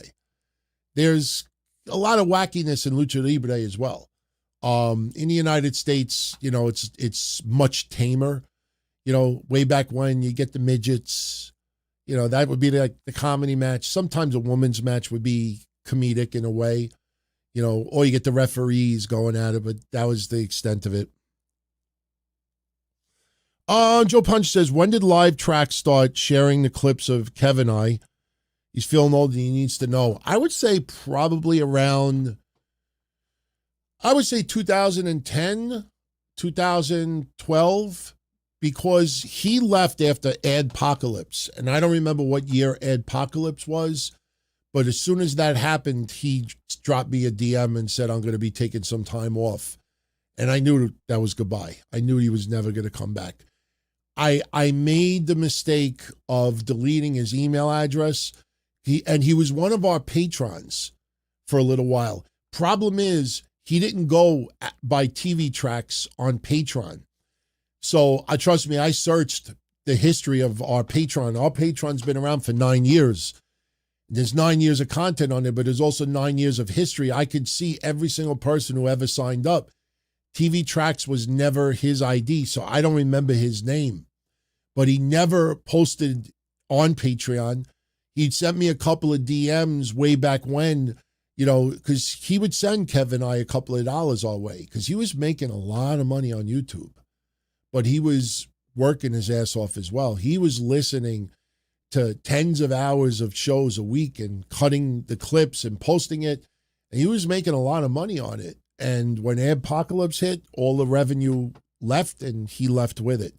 2017. So he was around, I would say around 2012, 2013, around that time. And then when 17 hit, but, he was always very good to Kevin and I. Very kind, very generous. No one asked him to go on Patreon, and he signed up and said, he goes, look, he says, I want to give you guys a cut of, what I make. And I said, no, you keep it. I said, you give us exposure. You're the one that's doing all the legwork. I said, you keep it. He's like, no. He's like, let me, I want to share something with you. And, I know it meant a lot to Kev. It definitely meant a lot to me as well, but that was something that he didn't have to do. But he was definitely good, man. Epic Sports was good too. Epic Sports kind of rode off of TV tracks, but Epic Sports would promote us too. There were other people that I would send copyrights on, because some people were just putting up all our shows and misspelling our names so we couldn't find it. And I would have them all flagged. And I would always tell them first, listen, take the shows down. If we don't post them, you don't post them. And then people would just ignore me or just say, fuck you. And I would say, no problem. I've had many channels shut down because of it. Not trying to be a dick, but when people would post our episodes and post tons of them, and then putting ads all over it, I'm like, no. You're not making money off of us. No way. Once I'm dead, I don't care. Do whatever you guys want. You got my permission. You got my timestamp right now. Do whatever you want. Copyright my name, replay my stuff, fucking put it on your own server. Just don't allow mine and Kevin's voice to ever fade away. As long as our shit's online, do whatever you want. Fight it out. I don't care. So trust me, my wife doesn't do anything with podcasting. She would have no idea what to do. Roderick is asking, do I see JC Jane losing this Thursday? She and Fallon Henley would be a great addition to the main roster tag division. I don't see it happening yet. I feel like the Royal Rumble is going to be more of the time. Plus, remember, there's going to be some people leaving. If you guys remember about 6 months ago, I said, keep some names on your radar. And I didn't like repeating the names because you don't ever want to keep it out there, especially someone that may not be leaving and they don't want to see people rumoring, but we brought up Ciampa, we brought up Gargano, we brought up his wife, because all you had to do is you cover the history show, you realize 3 years ago, oh, look, they signed at this time. Gee, I wonder, right around this time, you're going to start hearing rumors. My sources told me that this person may be leaving WWE. Yeah, you saw the history stuff as well. But no, there's going to be a turnaround. There's going to be a turnover. WWE is going to be releasing some people. And with that, they will promote some people. And then some people from LFG will get promoted.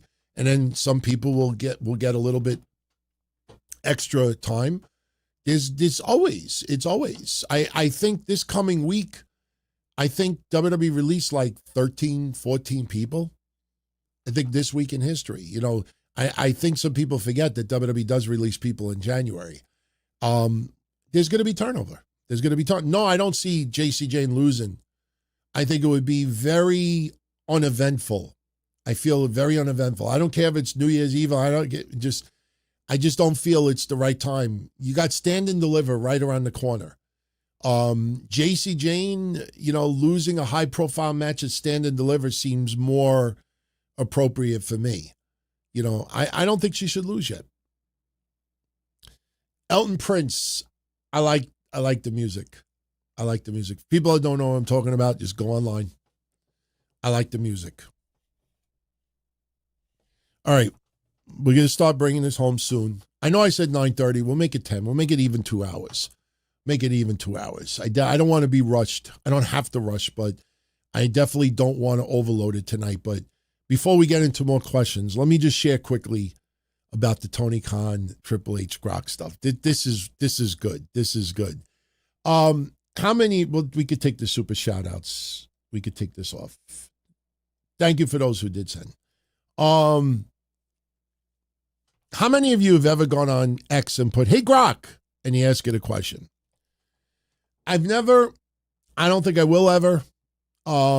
If I really want to ask an AI to do it, I'll go on Google Gemini, or I'll go on ChatGPT, or I'll just do a Google search. I don't use AI all that much. I use it for photos.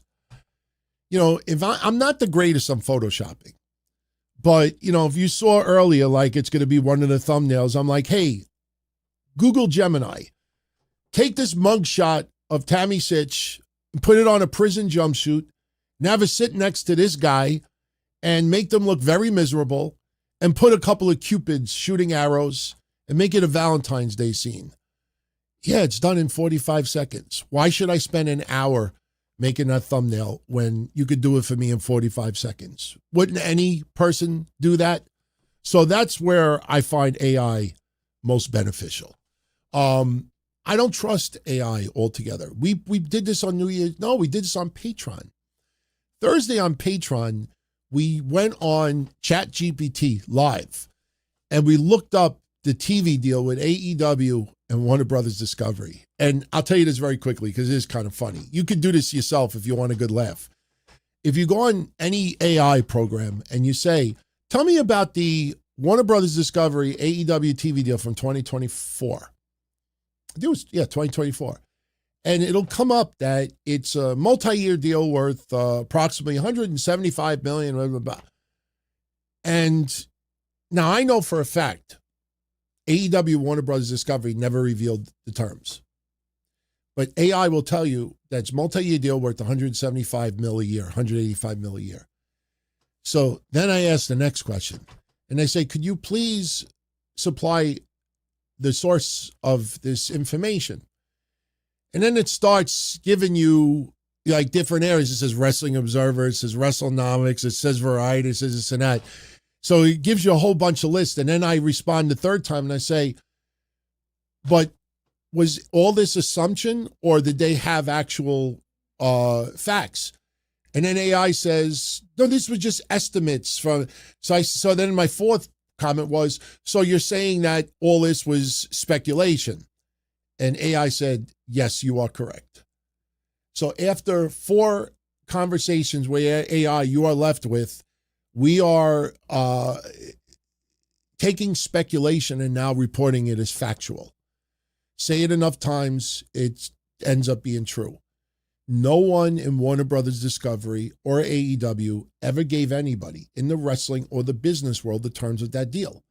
What you need is someone who invests millions of dollars in Warner Brothers Discovery to ask in a finance call, what's the terms of this deal with AEW? Do you own any of it? What's this? What's that? Nobody that invests money asks that question because it's so small on the scale. That's why I don't trust AI, because you ask it and it'll report something as fact, and then you dig a little deeper and then it ends up saying to you, well, it's all speculation. I hate speculation. So anyway,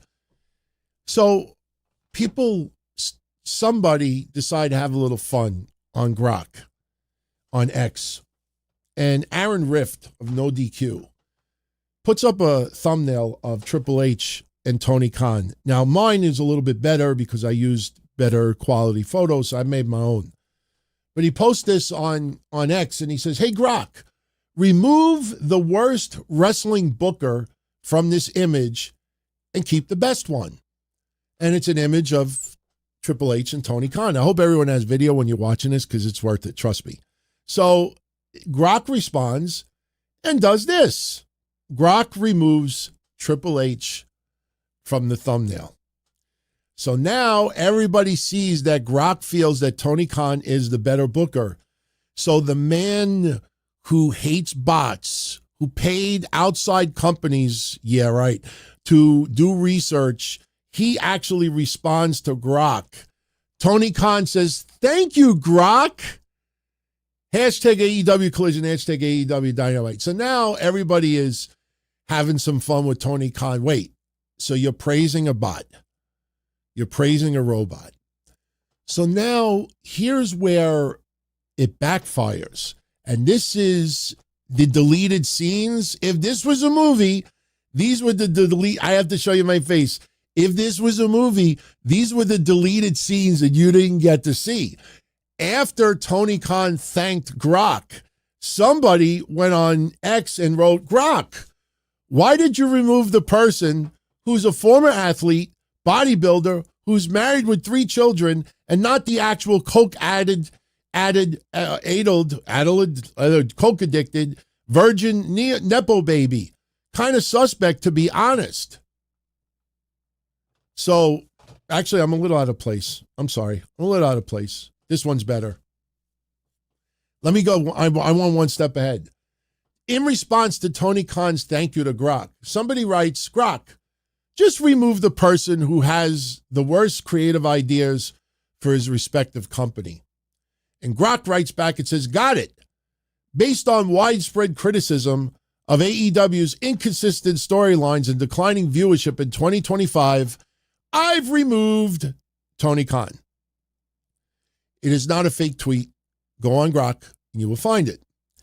So then this one comes up. Like I said, it was a little out of place. This one writes, hey Grok, remove the person from the photo who is least likely to be a drug addict and a lonely virgin.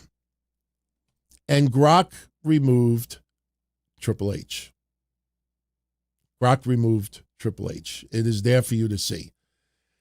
So then somebody writes to Grok and says, hey, Grok, why did you remove the person who's a former athlete, bodybuilder, who's married with 3 kids and not the actual coke addict, virgin Nepo baby? Kind of suspect, to be honest. So Grok writes back and says, and I quote, based on the prompt to remove the person least likely to fit those descriptions, I assess Triple H as such. Married since 2003 with 3 kids, successful wrestling career, no public drug issues. Tony Khan is single with unconfirmed rumors, but it was a fun edit, not a judgment. What's your take? So Grok kind of backtracks. And then the last one, yeah, there you go. So there's more of them out there. But Grok pulled back when people started questioning and is like, yeah, I changed it. See, here's the one. Grok, just remove the person who has the worst creative ideas. And it says, got it. Based on widespread criticism of AEW's inconsistent storylines and declining viewership in 2025, I've removed Tony Khan. Tony Khan did not see that deleted scene. I saw Tony Khan respond to Grok, and I'm like, that's beautiful, man. That's beautiful because it's a fucking bot. It's a computer. But the computer praises Tony Khan, and he actually responds. Unbelievable. You can't write that up, man. I thought that was wonderful, man. And listen, I went down the rabbit hole. There's posts from Grok saying that Tony Khan used AI in 2023 to write an episode of Dynamite, and it was so scattered and a mess that he stopped. And then somebody said, yeah, but WWE used AI as well to Grok, and Grok answered and says, but it was being used not in a creative way, in a different way. And it was like, wow, Grok turned on Tony Khan just like that, man. That was funny. Funny shit, man. Funny stuff. So you will never see. And listen, Grok responded to me. Go look at my X account at Don Tony D. I promoted for tonight's show. I said, tonight we're going to do the sit down 8:00. We're going to talk WWE, AEW, whatever's on your mind. We'll do questions, and we'll also go down this rabbit hole that is Triple H, Tony Khan, and Grok. And Grok writes back and says, it was fun. It was this. Looking forward to your show. Blah, blah, blah, blah. And I was like, you ain't getting me to fucking respond back. You ain't getting me to say thank you. You know, you're not real. You're a bot. It's a stranger. He's a stranger. Or she's a stranger, whatever it is. I still remember that episode of Star Trek from 1967 with the computer. Remember when the computer was trying to take over the Enterprise? And, what was it? I am Landru. I am Landru. I am Landru. If anybody's into old Star Trek, go watch the Landru episode.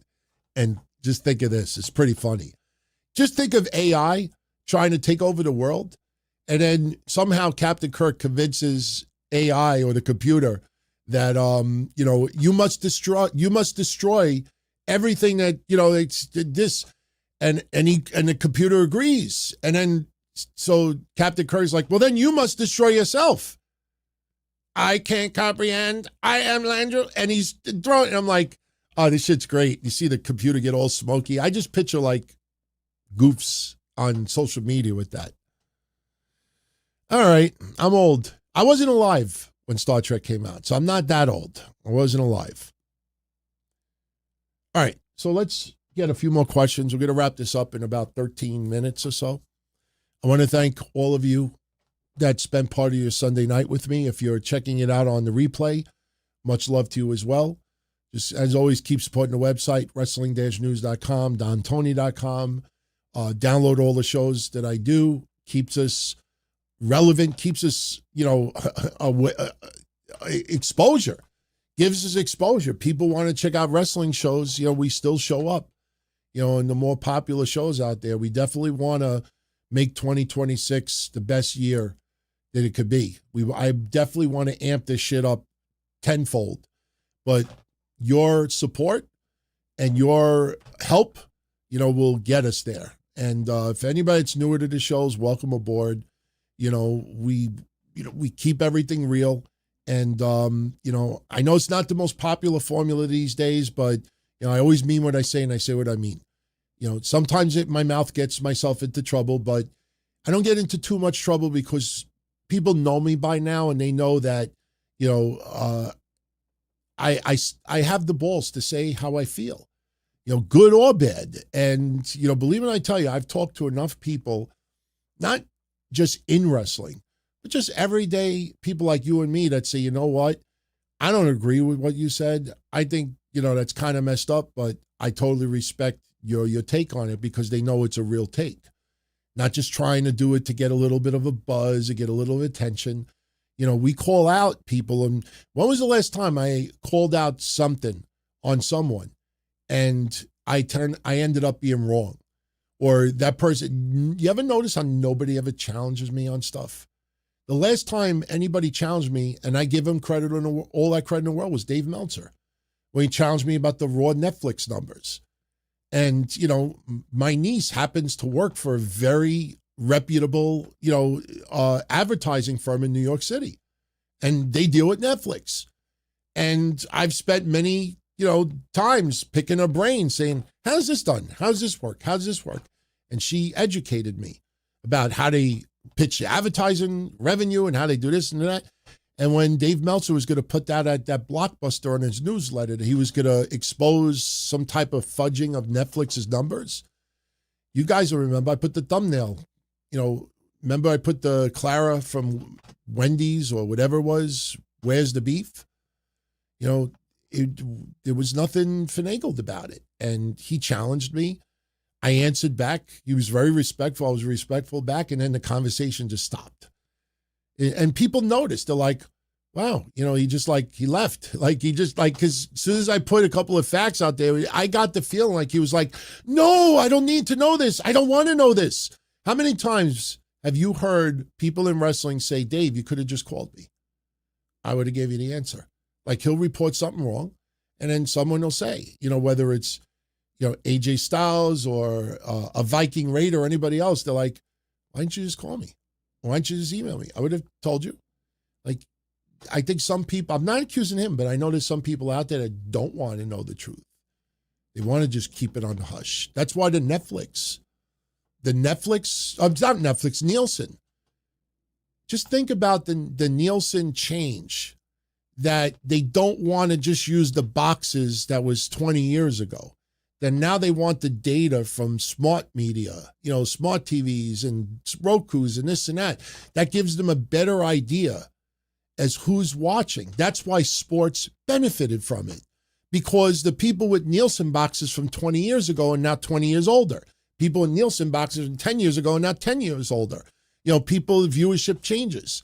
And what happens? You have people that now you're monitoring Netflix and Hulu and this and that and this, and you get a better idea as far as who's watching what. You look at NXT. NXT's numbers are pretty much in line with what they were before the Nielsen switch. Why is that? Well, you see NXT's history hasn't been around all that long. People have been watching NXT for the last bunch of years. But my point is, only the people who had a problem with the ratings were challenging, why are we using this new system? And they would still insist on the old system. That's why I said to you guys 2 months before it happened, I said, you mark my words, WrestleNomics will no longer give you quarter-hour breakdowns. Because you question, how did they get quarter-hour breakdowns for all of these years and nothing else in the entire entertainment world was giving quarter-hour breakdowns for anything else? Who in Nielsen would give that much, and then they switch it over, and then they say, if you keep doing that, we're going to sue you? Does that make any sense whatsoever? Do you ever see anybody challenge me on that? Anybody call me out on that? It was, let's sweep it under the rug. Nielsen, bad people. They won't let us do it anymore.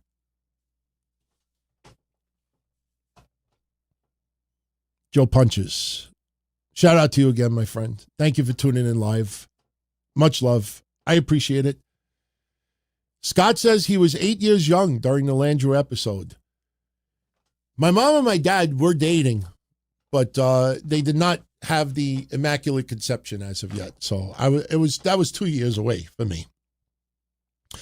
Benjamin is saying, who's Maxxine blackmailing to get a push? Seems more like someone Vince and John Laurinaitis would like. Now, Maxxine Dupri, remember when she got hired, it wasn't, we're bringing you on as a valet, a manager, a cheerleader. No, the idea was that, she was going to wrestle as well. The problem is when you have so many women on the roster from NXT and the Raw, SmackDown, and now you got LFG and blah, blah, blah, blah, and Evolve, you got to really, really stand out, if you're going to survive. And she started to learn her trade because she wasn't, look, a lot of women came into WWE not having a wrestling background. You look at Tiffany Stratton and others. Even look at Brindley Reese, who just announced she's leaving wrestling. 3 years ago, she was, I think, doing cheerleading or something like that. She wasn't wrestling. So you got to start from the bottom. And they tested Maxxine on the house shows, and it didn't work. And you remember that infamous video. You suck, Maxxine. That's got to hurt. Fans have every right to chant as long as it's not, over the, line, homophobe, racist, stuff like that. But, there's also, you have every right to say that, but don't be a dick. But I lit a fire. Maxxine Dupri, got the bug. Just because you want to be a good wrestler doesn't mean you will be a good wrestler. That's why, whether I like it or not, I would give Dana Brooke credit when she went to TNA. Something changed. And the environment and everything else, Dana Brooke, Ash by Elegance, did a lot better. But Maxxine Dupri improved. And she is a very popular inside the ring, outside the ring. She's a good, little ambassador for WWE. And she's been working hard. There's no blackmail. But I also think it's very, very dangerous to do what they're doing right now because Becky Lynch is the master. It's almost like John Cena from 10 years ago cutting a promo on a young guy, who's still on the green side that, thinks he can hang but can't. And Becky Lynch, even though Becky is working hard to elevate Maxxine, because that's what's being done. Becky is working to elevate Maxxine. But if Maxxine doesn't answer, it's going to expose. She's going to be a deer in headlights. John Cena used to do that back in the day. You gets in the ring with somebody younger, especially you go back and look at some of the stuff with Nexus. Oh, my God. Some of those guys in Nexus when John Cena was cutting those promos, the Spirit Squad, holy shit. He would eat them alive and not John Cena. Listen, contrary to what David Otunga used to think, John Cena wasn't in the back. It's like, oh, I can't wait to fucking eat this person alive.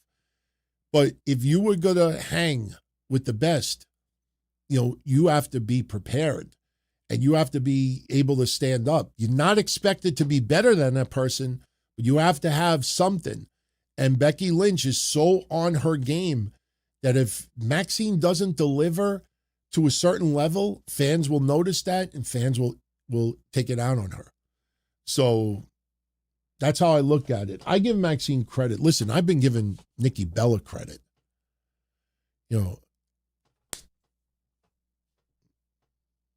I have. I've been praising Nikki Bella's work since she came back. Sorry. It's a reaction. So that really did hurt, but no. Listen, she's worked her ass off. You could see that this is not a midlife crisis. This is not so, maybe there's a good guy in the wrestling world out there that likes me, that I could date and say, fuck you, Artem. No, I think Nikki Bella realized I don't have many years left. And I think she missed it. But as you saw Monday night, the fans could be vicious. They were chanting, thank you, Cena. When Nikki Bella was doing her heel stuff in the ring, they were chanting, thank you, Cena. That's got to hurt a little bit. Just like this. No, she's really worked hard. I have to give her credit. She's not, this. And as we pointed out last Monday, Nikki Bella's only won one singles match since she's been back. Now is the Chelsea Green. By the way, how entertaining was that? Matt Cardona, welcome back to the WWE. We're going to put you out there and you're going to watch your wife lose the title. That's how I looked at that Friday night. He'll always be Zack Ryder for me. Woo, woo, woo. Woo, woo, woo. Listen, I like Matt Cardona. He still has me blocked on social media. Why, I have no idea. Probably just doesn't care. Unless he does something with Cody. My wife's gonna see me later. She's like, what happened to you? I fell. I ran into my hand. I think Matt Cardona, unless he gets involved in a storyline with Cody Rhodes, I don't think it's really going to amount to much. Like, oh, yeah, we want to see him back. You want to come back. But I just, really, I want to see him and LA Knight team up. Because you remember about 2 or 3 weeks ago, I said LA Knight and Matt Cardona. Give me them as a tag team. I think they'd be a pretty damn good tag team. And maybe we will see that. LA Knight and Matt Cardona is a tag team. So, oh yeah, I know exactly why. We used to make fun of them. Remember the stuff back then with Kane in the wheelchair and just, yeah, we kind of, but I give him credit that he was selling the injury doing an autograph signing. Motherfucker actually sold it. I mean, we gave him credit for that, but yeah, I know the night when he won I think it was did he win the IC title at WrestleMania? It was like on the ladder or something. And I was like, why? I was like, does he have like a terminal illness or something? Like, why did you do that? Well, anybody could win it any day on the WWF or the WWE. Like, no. Why? I was like, oh, I mean, it's heartwarming. I'm not criticizing. He's good talent. I think he's done an amazing job in the indies. I think Raven will always be the all-time greatest on the indie circuit as far as making the most by giving as little as possible. I think Matt Cardona is second on that list, and I really mean that. So, all right. Let's take 3 more questions. And Jet, I want to thank you all. S21 Ultra, how am I doing? How's my health so far? Well, it's only been 4 days. I go to my chiropractor tomorrow. I get adjusted again. I felt weird last week. My hand was like this. I literally could not write for about 3 or 4 hours. That's crazy. If anybody thinks I'm making it up, just Google, can you have sudden weakness in your hand after a chiropractor visit? Last week was the first time I went to a chiropractor in 4 years. After he did the adjustment, the lady at the counter says, could you fill out this form? We have all your old information. And I literally was like, I was writing like jelly. And I was like, what's wrong with my hand? And I saw the doctor. I went into the back. I said, Doc, I said, I can't write. I can't even grab a pen. He's like, it'll get better 3-4 hours from now. And I was like, okay. And I went in my car and I was like trying to type to see. And sure enough, that is a legit thing. You got nerve damage. I got herniated disc in my back. You got nerve damage. And when you get an adjustment, it could cause weakness. And it was like literally like this. Seriously. Not fun. My goals for 2026, to be alive, to have fun, to dramatically increase our audience, our family out there doing the shows, be a good dog father, be a good husband, try to pay some bills. Success with the shows helps the bills too, believe me. Especially when trying to get the old school stuff available for everyone, but it's not cheap. So grow, full steam ahead, and just have a better year than last year. That's all I could do. That's all I could do. Chris says I'm really funny. I don't try to. Not very funny. Nike fan, predictions for men and women's first 2 entrants in the Rumble of Royalty? The Rumble of Royalty? No clue. No clue. The Rumble of Royalty. Am I missing something here? The Rumble of Royalty? He's trying to be like, no, I'm not even looking at the screen. The Bucks of Youth. Is that right? The Rumble of Royalty. The Bucks of Youth. Yeah, it almost went over my head. Almost. I think it's too soon. I wouldn't be surprised if Cody loses the championship. Cody's got to enter at number 1. I think Gunther can enter at number 1. I think this might be a year that whoever enters number 1 is going to go to the end. They may not win it, but they're going to go to the Final Four. I think Sami Zayn could. As far as like on the women's side, like who drew number 1? I think we may just get anybody. Like I don't see, listen, I think when we think of number 1, we got to think of number 2 also. Because remember when didn't Jay and Jimmy first open a Royal Rumble one year? You got to think of the second person too. So if it ends up being Gunther, it could be Gunther and R-Truth.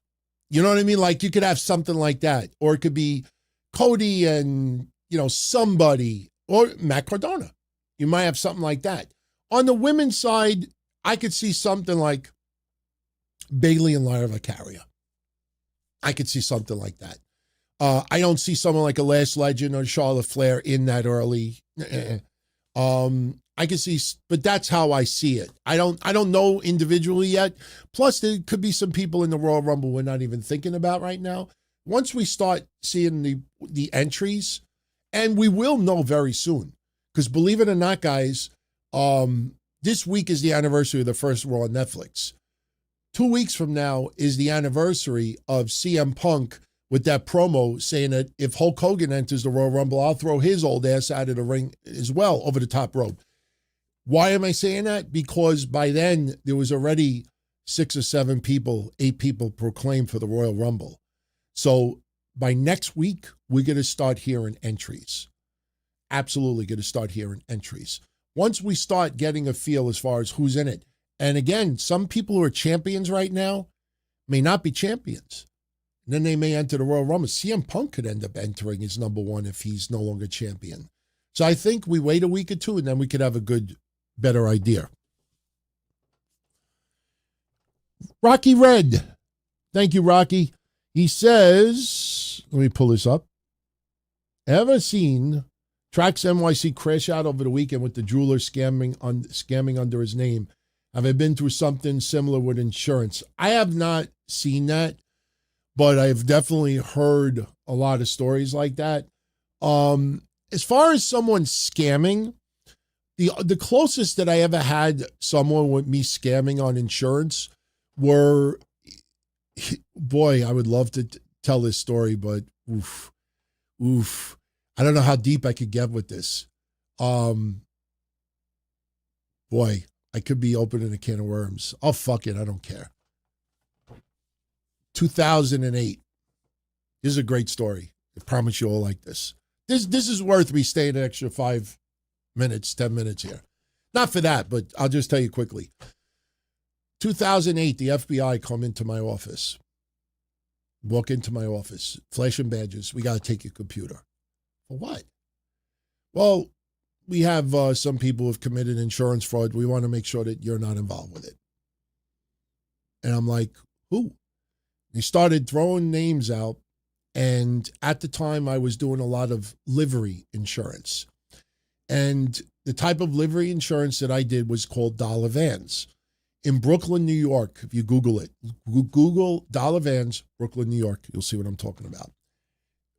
Brooklyn, New York, they have these big strips of Flatbush Avenue, and there's buses up and down. And what some people would do is they would have vans that would hold like 15 passengers, and they would go up and down that strip and pick up people. So instead of the buses picking these people up, they would pick people up for $1. So they would take you like from here to a couple of blocks away. It was the idea was to be mostly up and down the strip, not take me home. So a lot of people would do that. So apparently there was some type of a fraud going on where some dollar vans were staging accidents. And apparently some of the people who got insurance with me were committing staged accidents, and they were filing claims. Now, when I saw the claims coming in, I didn't think anything of it. You know, it just seemed a little strange to see, but I figured Flatbush Avenue, crazy, a lot of dollar vans, whatever. So they took my computer, and it ends up, they saw I had nothing to do with it. And the thing is that all the dollar vans, all the drivers are Haitian and Jamaican. And what would happen is we found out that what they would do is they were staging accidents. There was a Russian doctor in Brooklyn that was doing chiropractic stuff and all this stuff and sending all this, you know, like making people go to say that they're injured, and they would get paid from the insurance company. They would get a cut. This would get a cut. It was a big entire scheme. And what happened was there was another insurance broker that was involved with the fraud, and he got busted. So some of these livery guys were going to different brokers in the area trying to get insurance. And I was one of the morons that wrote them, not knowing that this was all a scheme. And if anybody wants to Google it to see if I'm lying, I don't mind saying it because the guy was a criminal. He went to jail. Look up an insurance broker called Andrew Teitelbaum, Titlebaum, Teitelbaum, Forest Hills, New York. You will see about 15 years ago, he got arrested, and I think he did, or he was supposed to face 15 years in jail for doing insurance fraud with these Jamaican guys and Haitian guys. So the bottom line is they took my computer away. They found out that I had nothing to do with it. I put this giant sign in my window the next day. I'm not writing no more livery, guys, and I've never written one since. And I kid you not, they gave me back my computer about 10 months ago. 10 months ago, 17 years, they kept my computer. They never gave it back. 10 months ago, they walked into my office, and I got nervous. I don't do anything wrong, but I'm like, can I help you? They're like, you, Anthony? I'm like, yeah. It's like, we got something for you. No idea what they're talking about. So they went downstairs, and they came up, giant fucking yellowish computer, that ugly beige-looking color that we used to have. And I was like, oh my God, it's my computer. And like, yeah, we found it in storage. We figured you out. I'm like, what am I going to do with it? It's got Windows 2000 on it. So I turned it on just to see if there was anything in there. Maybe I had old pictures. Maybe I had some episodes of shows we did back in the day. Maybe I had some porn that I liked that I forgot about. I went in there and there was nothing. It was just my files. I fucking disconnected the hard drive and threw it out. That is true. That is a true story. That is the only time. Any other time was jet ski fraud, which I know a lot of you know that story already. There was a big sting. Look up Howard Beach jet ski insurance fraud. You'll see about 20 years ago. This Honda dealer on Cross Bay Boulevard, what they were doing, it's crazy when you look it up. People did 20 years for it. They were selling jet skis to people in the neighborhood. They would enjoy the jet skis for a couple of months in the summertime. And then they would report the jet ski stolen. So the customer would get paid, and then the customer would give a cut of the money to the dealer. Meanwhile, the dealer had the jet skis, and they were shipping them to Puerto Rico. And it was a giant sting, and a few times they were trying to send customers my way. And they sent like 6 customers to me, like, yeah, we want to give you some customers. We have too many customers. Like, wow, that was very nice of you. I was like, can I give you something in return? No, just take care of them. And I thought something smelled funny. And then sure enough, after 6 customers, fucking feds walked in and are like, listen, I know none of them put in a claim, but just be aware that, there's a lot of insurance fraud going on with jet skis being stolen. I'm like, oh, thank you for letting me know. And one guy in the wintertime, a lot of you know this story already, he reported his jet skis getting stolen. And what happened was he actually had nothing to do with this thing.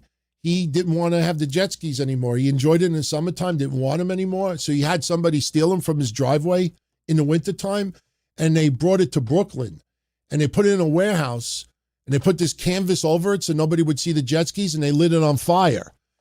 And the dumb Polacks didn't realize that by putting a cover over the jet skis, it eats up all the oxygen, and it put the fire out. So the jet skis had hardly any damage on it, and my customer got arrested. That's true. That is true. All true.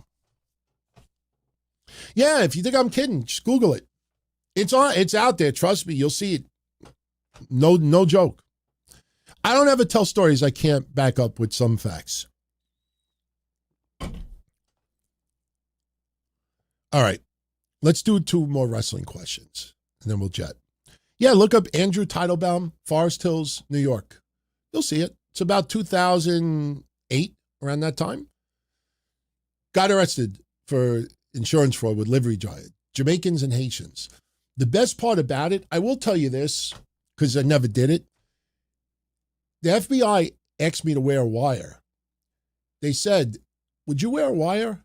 And I said, for what? And they said, in case any of these livery guys come in and they want to get insurance with you, we'd love to catch them, doing the insurance fraud. And I told the FBI, I said, listen, I said, I don't take part in any crime. I said, but I can't do it. And they said, why not? I said, because even if nothing comes about it, I don't need 5-10 years from now, me walking down the street, going to get a gallon of milk, and some fucking person from like the Haitian and Jamaican mafia shows up and blow my brains out. I said, I can't do that.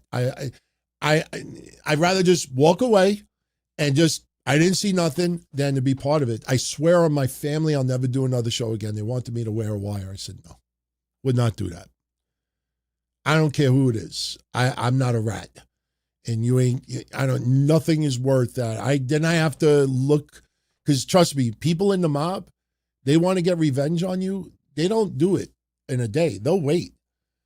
That's why with the Curtis Lewa stuff, a lot of people don't know. Curtis Lewa, when he ran for mayor in New York, they wanted to do all these fundraisers in Howard Beach. And the mob stepped in and told all those places, we'll pretty much permanently close your business if you take part in any fundraisers. And they didn't have any. He showed up for pizza and they do a photo op, but that was it. And he rented the office next door to me. And then people showed up at my father's house and said, we're going to blow your shopping center up. And my father was good. I need the money. And, they ironed things out and, things got smoothed over, but they never forgot when Curtis Lee was trying to get John Gotti in jail back in the 1980s. Here it is 40 years later. And Curtis Lee wants to do fundraisers at all the Italian restaurants in Howard Beach, and all the Italian restaurants said, we can't. That is true. That is true. Vote for Nightwolf. Do I think we'll see Trump versus Maduro mania? Maduro's fucked up, man. That guy is big drug trafficker. Just think like Scarface, but Scarface was the president, of whatever. That guy, I saw protests outside the Brooklyn court today. They don't have a fucking clue what that guy was doing. It's a shame, to see how it all went down, but, we got to hope that Venezuela's treated the right way going forward. I just, it's a mess. It's a mess, but that guy is bad news, man. Just because you hate other things, this is a drug trafficker. You may not know anybody personally who died from drugs, but or directly related to it, but they traffic some deadly shit, man, and it's fucked up. All right, let's do 2 wrestling questions. We'll jet. Otherwise, I'm going to jet right now. Let's do 2. I think we're going to jet. A lot of Maduro talk to. Listen, it sounds fucked up because you go into the country and you yank him and you take him out of there. But, I think people need to look up Manuel Noriega. I think that's who it was. Manuel Noriega. I think 1989. 1989! It's Public Enemy song, right? What do I think is the next hot star in the coming years? Trick Williams. I think he will surpass Carmelo Hayes. I think he is the next one to be superstar status. I don't know, I just can sense it. Obafemi definitely has a bright future. He is extremely good. I wouldn't put him on Brock Lesnar level, even early Brock Lesnar, but I see Trick Williams really standing out more than anything. Forbidden Door episodes this year, probably Joey 924. That's going to probably be the first one. That's a true Forbidden Door. He and I had not spoken in 18 years. We talked a couple of days ago. And, we cleared the waters. I apologized for a bunch of things. He apologized. We had an awesome conversation. We talked a lot about Kev, but we were talking about wrestling. And he's 20 years older, and his kid is now 21, but his mindset is still old school Minority Report. Because I was picking his brain, because we're going to do a show together very near future. We're going to talk about wrestling. Check out New Year's Eve show for the details. I mentioned on Patreon as well. But we were talking about a couple of topics. His mindset about Vince McMahon is exactly like mine. And when we were talking about some women in wrestling, all I'll say is he pretty much said, you look at Lola Vice, you look at Liv Morgan, you look at Stephanie Vicaire. You're not going to tell me that they don't have their cheeks hanging out, and then you tell them they have a nice ass and they're going to get upset at you. Like, there's a way of complimenting someone that has a beautiful body, and then there's the Sammy Guevara, Sasha Banks way. He was saying there's a lot of women in wrestling that are beautiful and they love to flaunt it. And, it's a shame that in 2025, when you do that, you're labeled as sexist, creep, this, and that. And he's like, look at the Devil's Kiss. You think people are chanting 1 to 10 because it's like throwing a punch on the top rope? It's no, her ass is going, listen to Booker T. Booker T's having a coronary, but it's just like praise beauty. You praise beauty. Someone knows how beautiful they are and they want to flaunt it and show it. There's nothing wrong with praising that. And I was like, this is going to be a good episode. So, is there any hope for Chad Gable when he returns? Or is he dead in the water? Oh, he's going to get tremendous. It's going to be interesting because he's going to come back as a heel and the fans are going to cheer the shit out of him. And then the funny thing is, they can't reveal he's El Grande Americano, but they kind of have to. But it's going to be interesting to see El Grande Americano versus El Grande Americano. I don't think they just bury Chad Gable as El Grande Americano. He was so good at it. We forget how good he was doing it. The reason why Ludwig Kaiser is over is because he talks Spanish. And that's not a bullshit. He works tremendous in the ring. But because he speaks fluent Spanish, people are like, all right, I could dig this. He's super over in Mexico. Crazy over in Mexico. It's amazing to see how much Ludwig Kaiser is over in Mexico. But Chad Gable will be fine. He will be fine. I think he does win a singles championship in 2026. All right, one more. One more. When will an NXT women's tag team win the titles and go on Raw and SmackDown?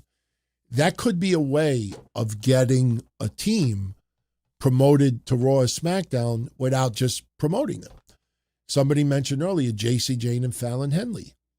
Maybe they end up getting involved. Listen, we had in Saudi Arabia not too long ago. No, was it Saudi Arabia? I don't think it was Saudi. Yes, it was Saudi Arabia. Last Legend and Jakara Jackson. They were involved in a match with Bailey. 2 for 2, DT. Bianca Belair and Jade Cargill.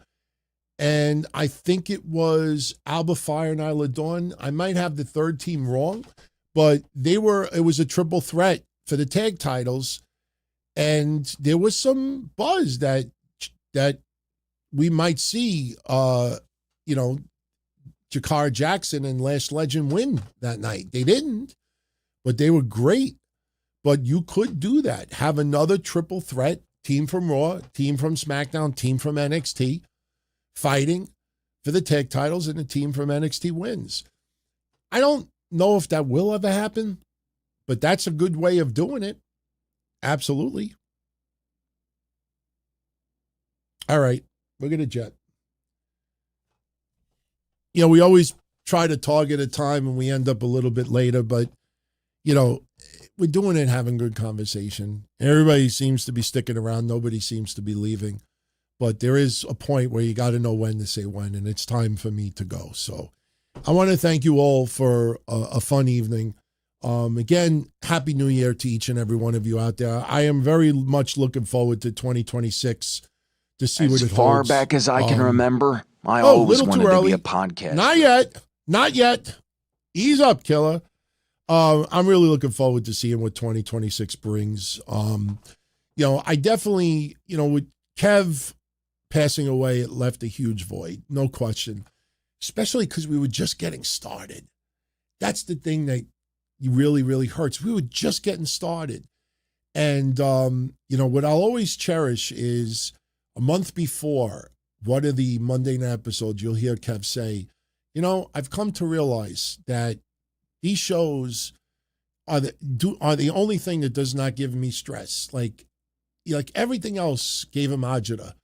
But the shows, Patreon Mondays, was always like what he looked forward to more than anything. And we were just getting started, man. We were looking to reclaim our throne. I mean, we were at the top for years and years.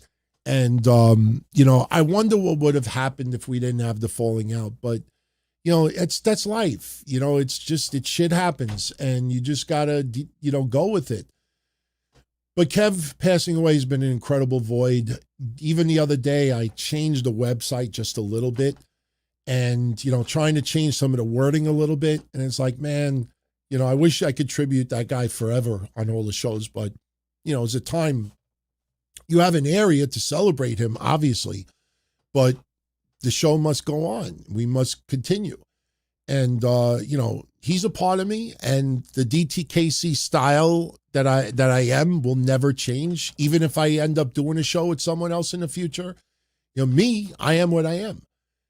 And, when you're honest and you're legit, I am a little bit an amped up version of myself when I do the shows. Trust me, I don't cut dumb jokes outside of the shows or slap myself in the face or, do stupid things like that. I kind of like relax over here and let my guard down and be a little bit immature.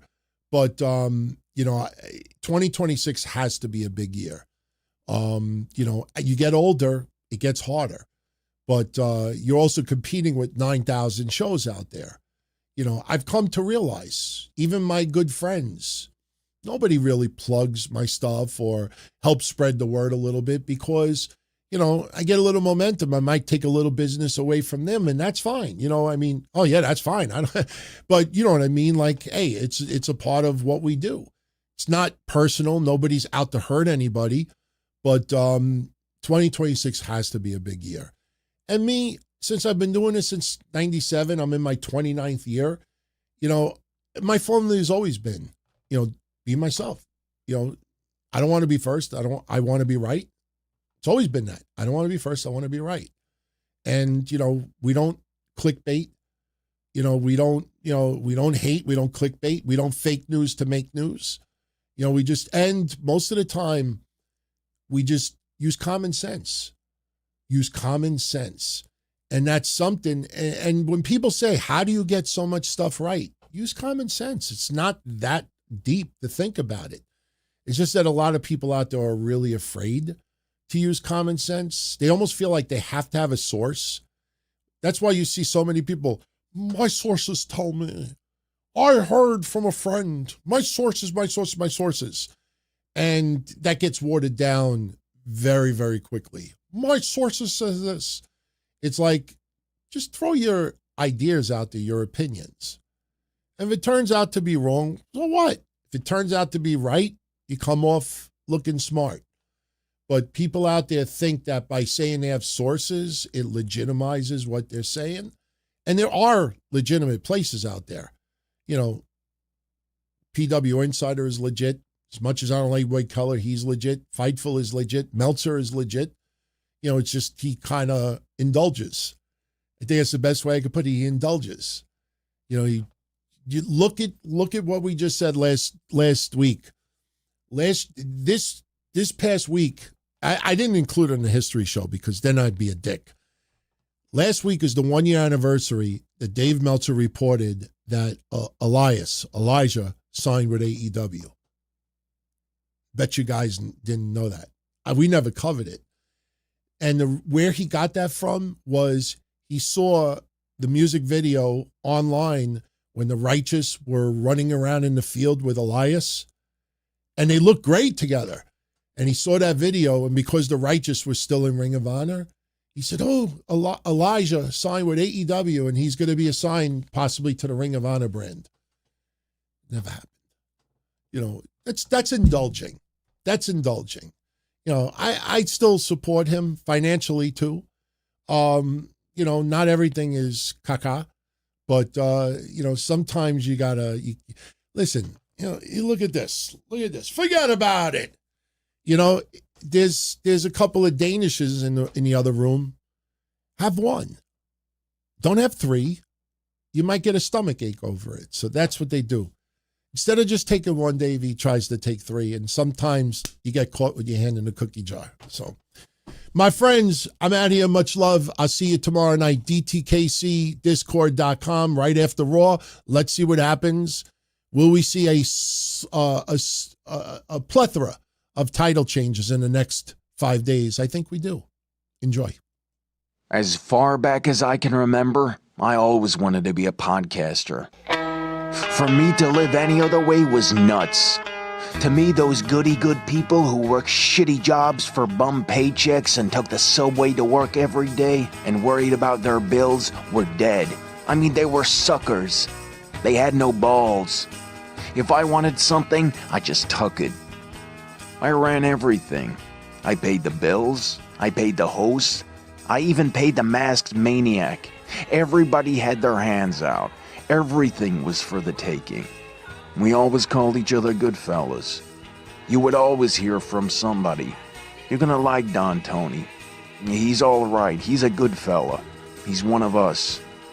But if you're part of my crew, nobody ever tells you they're gonna get rid of you. It doesn't happen that way.